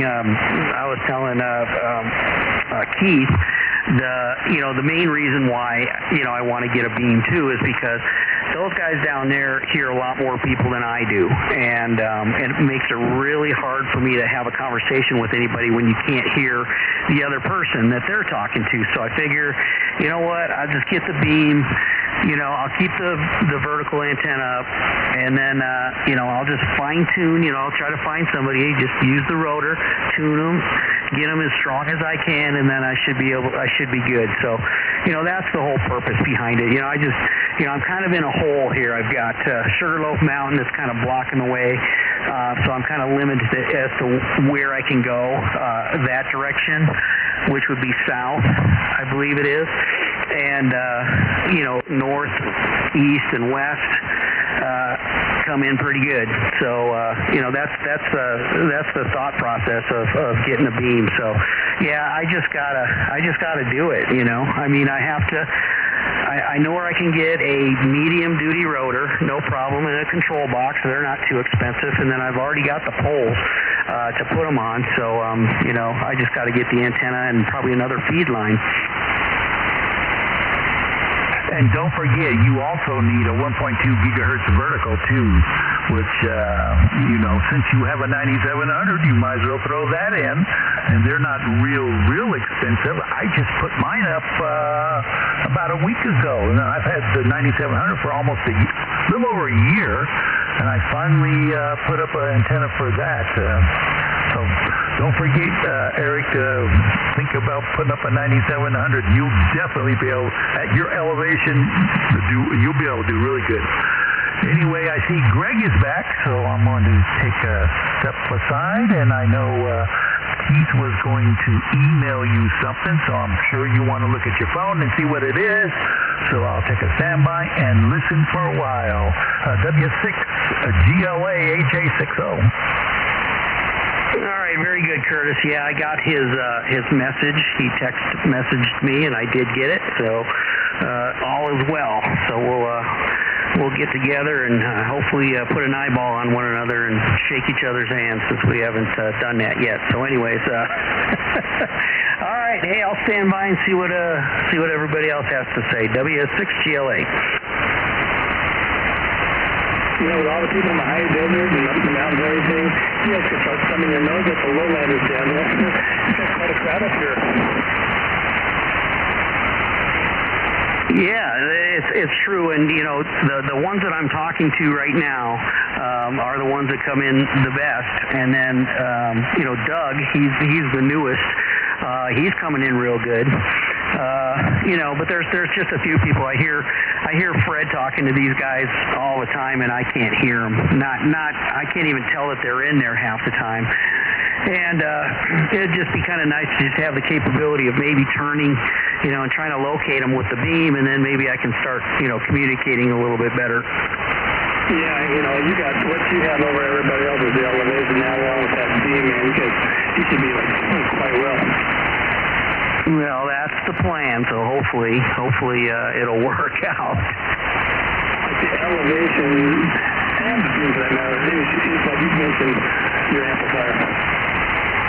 Yeah, that's what I'm kind of hoping, and it's going to be a neat experiment to see exactly what 100 watts with a 13-point-something dB gain will do compared to a 200-watt amplifier. Yeah, I was curious if Curtis actually talked to Fred or anybody down the hill on 1.2. I've only experimented a little bit with it. Fred's loading me a 13-element 1.2 beam, but it doesn't get up that far so far for me. Yeah, well, I don't have anything else hooked up to this thing. I don't have the 440 hooked up to it, because what I would have to do, I didn't get a duplexer or triplexer, so I would have to hook up an antenna switch to make everything work. Although the antenna that I have is only a dual band, so I'm not even set up for 1200.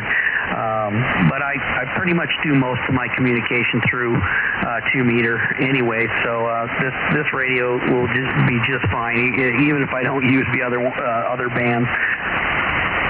I have an AB switch so I can have 440, and that's what I would recommend, just for what I'm hearing over the duplexer. Some people have been having problems with duplexers, but an antenna switch, pretty much bulletproof if I, good one. Yeah, and I've learned that a long time ago with these radios. I had a duplexer on my 910H, and I found it worked better with the antenna switch, so I just went over to the antenna switch, which is nice. So yeah, those duplexers and triplexers, I mean, they throw your SWR off, from what I've used, and I'd rather just do the antenna switch. I find that works better. I know Greg had a little troubles with his. Ward had troubles with his. And I think Fred might have a little trouble with his, too. Yeah, because I think I talked to Greg about that, and I think he tried he did the difference. He did the antenna switch, noticed that his SWR was better, and everything was working better. So yeah, those I don't like the duplexers or triplexers. But that was something that I had to get used to. The 9700, there's a antenna input for every band. Yeah, and you just get yourself a 3-position antenna switch, and you're good to go. Yeah, well, like I said, I have a dual band also, so I have that on an antenna switch, and then I plug in the 1.2 antenna directly into that input, and so it all works out. I've only been on 1.2 like one time with Fred, playing around with it, but I want to do some more with it. Yeah, you know what I was kind of hoping they would have done with this radio is put 220 in it instead of 1200. I remember when I was living in Orange County, I had a tri-band radio, and the 220 was just so cool, and there were at that time quite a few repeaters that I could get into. I don't know about now, but yeah, 220 is kind of like the forgotten band. Yeah, I think 220 is a little busier than 1.2, but I think 1.2 is a little bit more adept for like satellite work or something. Yeah, copy that. Yeah, and I know some HTs, have the 1200 in it, and and I don't know, I'm really not a 1200 guy. I mean, I've heard guys say, oh yeah, I tuned up what was it, a old coffee can on 1200 and blah blah blah, and I'm just like, nah, it doesn't sound like. I think I'll just stick with this. Well, the cool thing is you have it when you ever want to play around with it. That doesn't mean you have to. Exactly. Hey, Eric. Yeah, go ahead. This is Curtis AJ60. I didn't want to spend the money on a 1.2 gigahertz antenna and then have to buy coax tube. So I built a little tiny quarter wave ground plane for 1.2 gigahertz. It was 2 inches tall and had 4 radios that were 2 inches long. And I put it up about 10 feet above my roof, and I fed it with RG8X, which I think I was losing almost 5 dB gain because of the coax. I just wanted to try it just for fun, and I was able to get into the D-Star repeater on Keller Peak, and it would come in like an S5. I go, whoa, now that is cool. So that was enough for me. So I decided to buy a Diamond vertical. I think it has 14 5/8 wave elements in it, and now the D-Star repeater on Keller comes in an S9 on it. But I've only talked to one guy in Phelan, and I was calling CQ on the call frequency for FM, and he came back to me, and he was running the Icom 9700 also, and he said, I just bought the 9700 only to listen to 1.2 gigahertz because he likes Yaesu radios better, but he said you can't buy a Yaesu radio with 1.2, so he bought an Icom, and so we talked for about 40 minutes, and he was only about 25 miles from me, and he said the last time he talked to somebody on 1200 was 2 months ago, and they were in Palmdale. Yeah, well, see, that's the thing, is it doesn't seem like it's real popular. I mean, it's cool, and it's different, but I don't know. I mean, I don't even use 440, because there's very, very few repeaters that I can get into 440 up here. So I've had the best luck on 2 meters and, sideband, FM, simplex, repeaters, and this is where most of the activity is, and so that's kind of why, I wanted to do this radio, just because, it had the 100 watts on 2 meter, but, who knows, down the road, maybe it'll get more popular and blah, blah, blah, and maybe I'll plug an antenna into it. I think what's going to happen is as more and more people buy the 9700 and kind of tune in to 1200, and people start talking about, I'll meet you down on 1200 or something, and that'll cause people to say, hey, wait a minute, I don't want to be left out. I want to go. What's all the foofar about 1.2? It does sound. It's really super squeaky clean. There's even a difference between 2 meters and 440, but from 440 to 1.2, it even changes even a lot more. So, it's something new to me. I don't know. I just, I'm retired, so I ain't got nothing else to do. Might as well. What the heck? Anyway, back to whoever wants to take it. AJ60. Hey, George, real quick, have you ever talked to Fred on 1.2 yet? I've talked to him a few times, and he said, we need to do that. Well, we haven't done it yet, and I did give him the frequency for the D-Star repeater on Keller. I know he can get into it from there. I know you can get into it from there, too, but he just hasn't done it yet. Okay, I was just curious if we could hit each other simplex. That's come a long ways, but who knows, right? Yeah, he told me that there is a net, a 1.2 gigahertz net every Friday at 8 p.m. And I guess there's several people down by Long Beach and around there.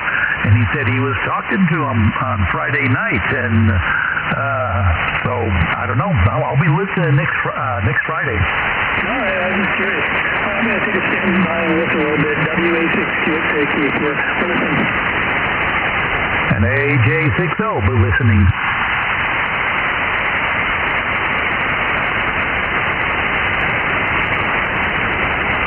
Yeah, and W6GLA listening.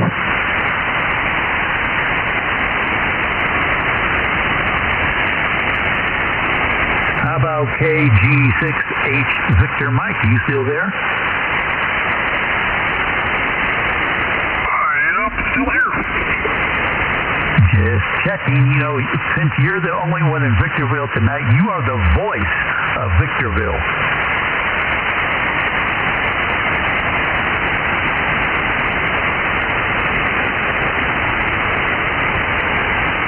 Just thought I'd remind you. Well, when I moved up here, I started looking at antennas. I saw quite a few of them. Very little action up here. Yeah, it is. I used to live in Victorville in Liberty Village many, many years ago, and I did have 11-element Cushcraft vertical beam, and I actually did pretty good with it. I can even turn the antenna towards Las Vegas, where I lived at. I can bring up like 3 or 4 different repeaters. Yeah, when I moved up here, I was still talking to the people I was talking to on HF. They don't care where you're at. But up here, there's not a whole lot going on. Even the repeaters are dead.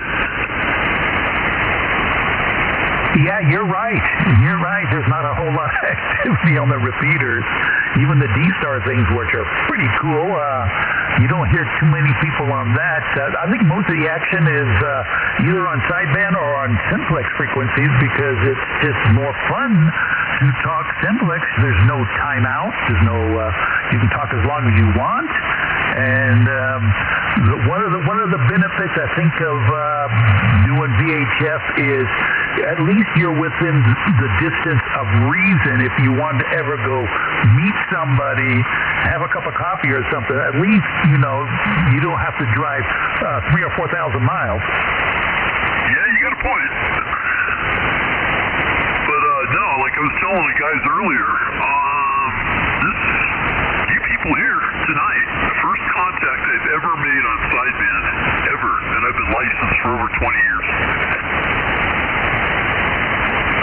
Yeah. Well, you know what? I got my license 1978. I never had or owned a radio that had 2-meter sideband because they're usually more expensive. It wasn't until just a little over a year ago when the COVID thing first started to come out that I decided to buy a radio with 2-meter sideband. So, you know, I've only been on 2-meter sideband for just a little over a year. Well, like I said, I've had it. I've just never used it. I've never heard anybody on it until tonight. Well, now you're in the family, the hobo family. We have a lot of fun.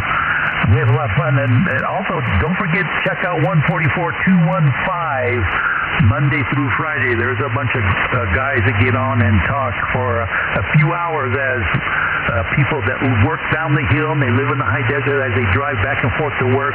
They're on sideband, and they're a good group of people too. Well, I'll check it out. I used to work down the hill. I didn't like it. Yeah, I used to work. Well, I don't want to say I didn't like it. Just when you're in construction and do electrical work, you know, you're always driving somewhere. Right. No, I had one place to go. The only problem is that when I first moved up here, it was great. 40 minutes up and down the hill. Now, sometimes it takes me up to 2 hours to get home. So now I'm working out in Barstow, and I love it. Oh, that's cool. Yeah, my oldest son works in Yorba Linda, and yeah, it usually takes him 2 hours minimum to get home, sometimes 3 or 4 hours. Barstow, I worked on the solar plant out in Daggett, which is out towards that way, many years ago, and I really disliked it because, you know, when on solar plants, the work is all outside, and it gets hot in Daggett. Oh, I wouldn't doubt that. No, fortunately, I'm inside, and we have, you know, semi-air-conditioned facilities, so it's cool.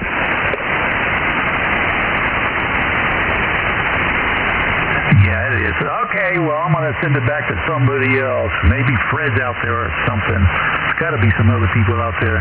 AJ60, I'll be listening. Apple Valley. And don't forget about the Bozo net there. This is Greg, K6EGG, 144-240. Sunday nights, 7 p.m. and Wednesday nights, 7 p.m. Actually, you're going to write it down. So you said it's 140 who what? 144.240. 144.240. 7 p.m. Sunday night, 7 p.m. Wednesday night. All of us here on this frequency check in there, I don't know, every once in a while at some point. All right. Well, I'll see what I can do.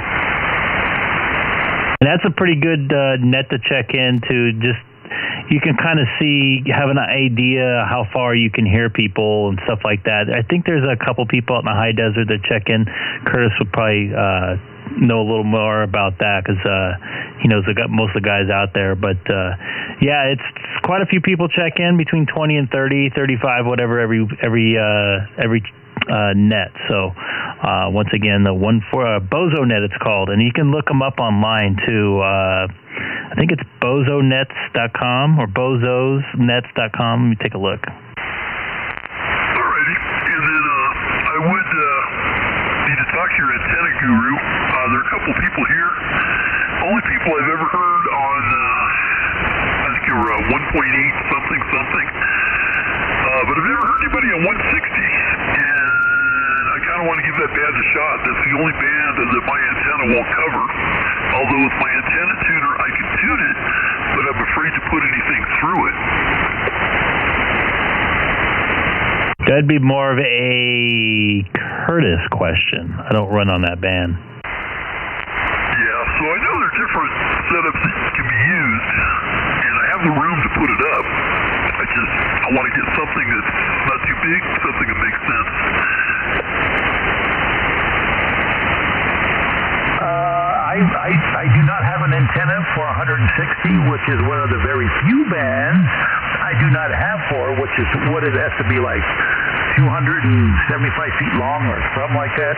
But I do have an 80 to 10 meter in-fed wire antenna, and I can go to 160 and at least listen. And there are people, you can hear people. There's people on there, and I think there's a few in Big Bear and 80 meters. There's also people in Big Bear, and there's a guy that I talked to on 1.2 gigahertz. His call sign is K6EGG, and he's on 80 meters almost all the time, every night. He's probably out there now. Yeah, my Challenger that I have covers 80 through 2 meters. Like I said, I can tune 160 on it, but there's a capacitor on the top of it, and I'm afraid to run any kind of power through it. Yeah, some of those antennas that have capacitors and inductors, that's usually the weak link in the system there. Most of my antennas are dipoles or verticals that are ground mounted. I've been thinking about putting a 160 meter antenna up because I definitely have plenty of room to do it. I just been having too much fun on 2 meter sideband. You guys sound like a good group of people, but I don't know, want to give it a shot. I may hate it, and I don't want to put a whole lot of money into it, so I was thinking about the AMFK makes the 43-foot dipole, well, it's not dipole, but 43-foot vertical, and I thought that was the way to go, but then again, what am I going to do with my Challenger, which, is a really, really decent antenna? Well, you see, my theory on that is if one antenna is good, 2 is better, and more than that, it's best. So I have way more antennas that I need on my property, and I still have a lot more room to put a lot more up. So you just leave it up, and you put up another antenna. Yeah, but then I got the wife I got to deal with. She's already tripped over the ground radios more than once. Yeah, your wife is definitely, that's why I tell everybody, put as many antennas as your wife will allow you to put up. Now, my wife, she's a ham radio operator, and she told me you can put as many antennas as you want as long as you don't put any in my backyard, or on my lawn, I mean. Well, we'll see. Maybe one day. I was thinking about the G5RV Max, but that thing is 200 feet long. The G5RV, which will tune 160, but not correctly.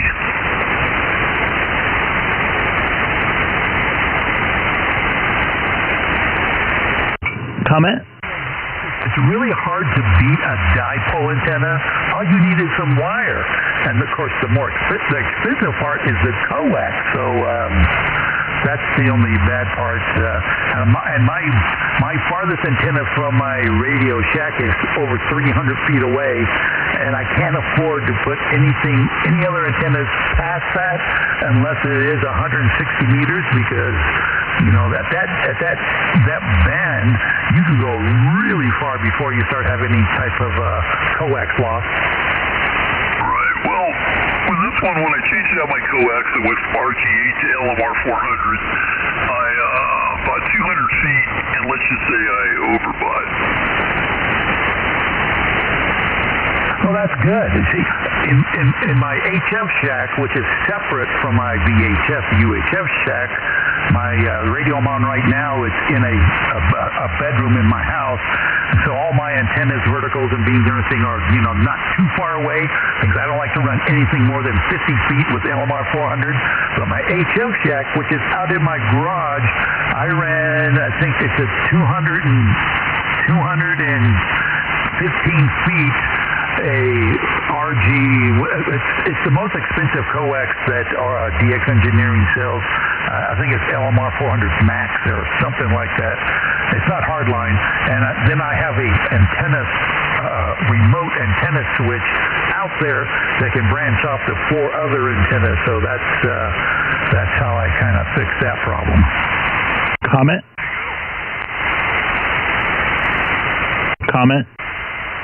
Go ahead. Hey guys, I'm going to call it a night. Curtis there, so take care. AJ60 and Doug. It was great talking to you and meeting you on 5.2, and welcome aboard VHS sideband here. So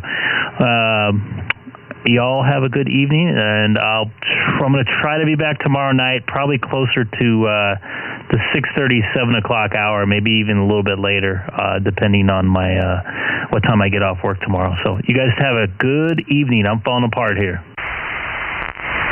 All right, you know what? That's not a bad idea. KG6HBM, and I think I'm going to pack it in for the night myself. Nice talking to everybody. Nice meeting everybody, and I hope to see you out here tomorrow. Okay, Greg 73s, and thank you for all your hard work and everything you do for putting on the live stream there. Good night. Talk to you tomorrow, maybe. And I think I'm going to pack it up too and go find something on YouTube, maybe some updates to the Olympics or something. And talk to you later, Doug. Nice to meet your acquaintance. VM. This is AJ60, and I'm going that away. And GLA, if you're listening, good night to you, and also to Keith, WXA. You guys have fun up there in the mountains. AJ60. You know, this is Keith, WA6QXA. See you later, Greg. Doug, if you can hear me, good to talk to you. I'll meet you. And Curtis, take care. Have a good evening. WA6QXA. We'll see you outside. And I think I heard, was that Tony in there real quick? Denny, KN6KNE, Denny. Hey, Denny. I was just heading out. What's up? Just want to say hi. I haven't been on the radio in a few weeks. This is K6EGG. That's affirmative. Yeah, I haven't talked to you. I think the last time I talked to you is when you were in North Carolina or Virginia or something like that on D-Star, if that's correct. Right, that's like, roughly a month. Well, hey, I just wanted to say hi. I thought I heard you in there, so good to hear your voice again. KN6KNE, I'll be clear. Copy that real quick. Did you ever talk to Kevin York since we talked? I texted him. He said small world. Same thing you said. You said small world. He's a good dude. I don't have Facebook anymore, so I can't see him. But all right, you have a good evening, man. It was great talking to you. I hope we can chat a little more. I'll probably be on tomorrow night. I don't know what your schedule's like. So everybody have a good evening, and everybody on the YouTube have a good evening. K6EGG is now clear.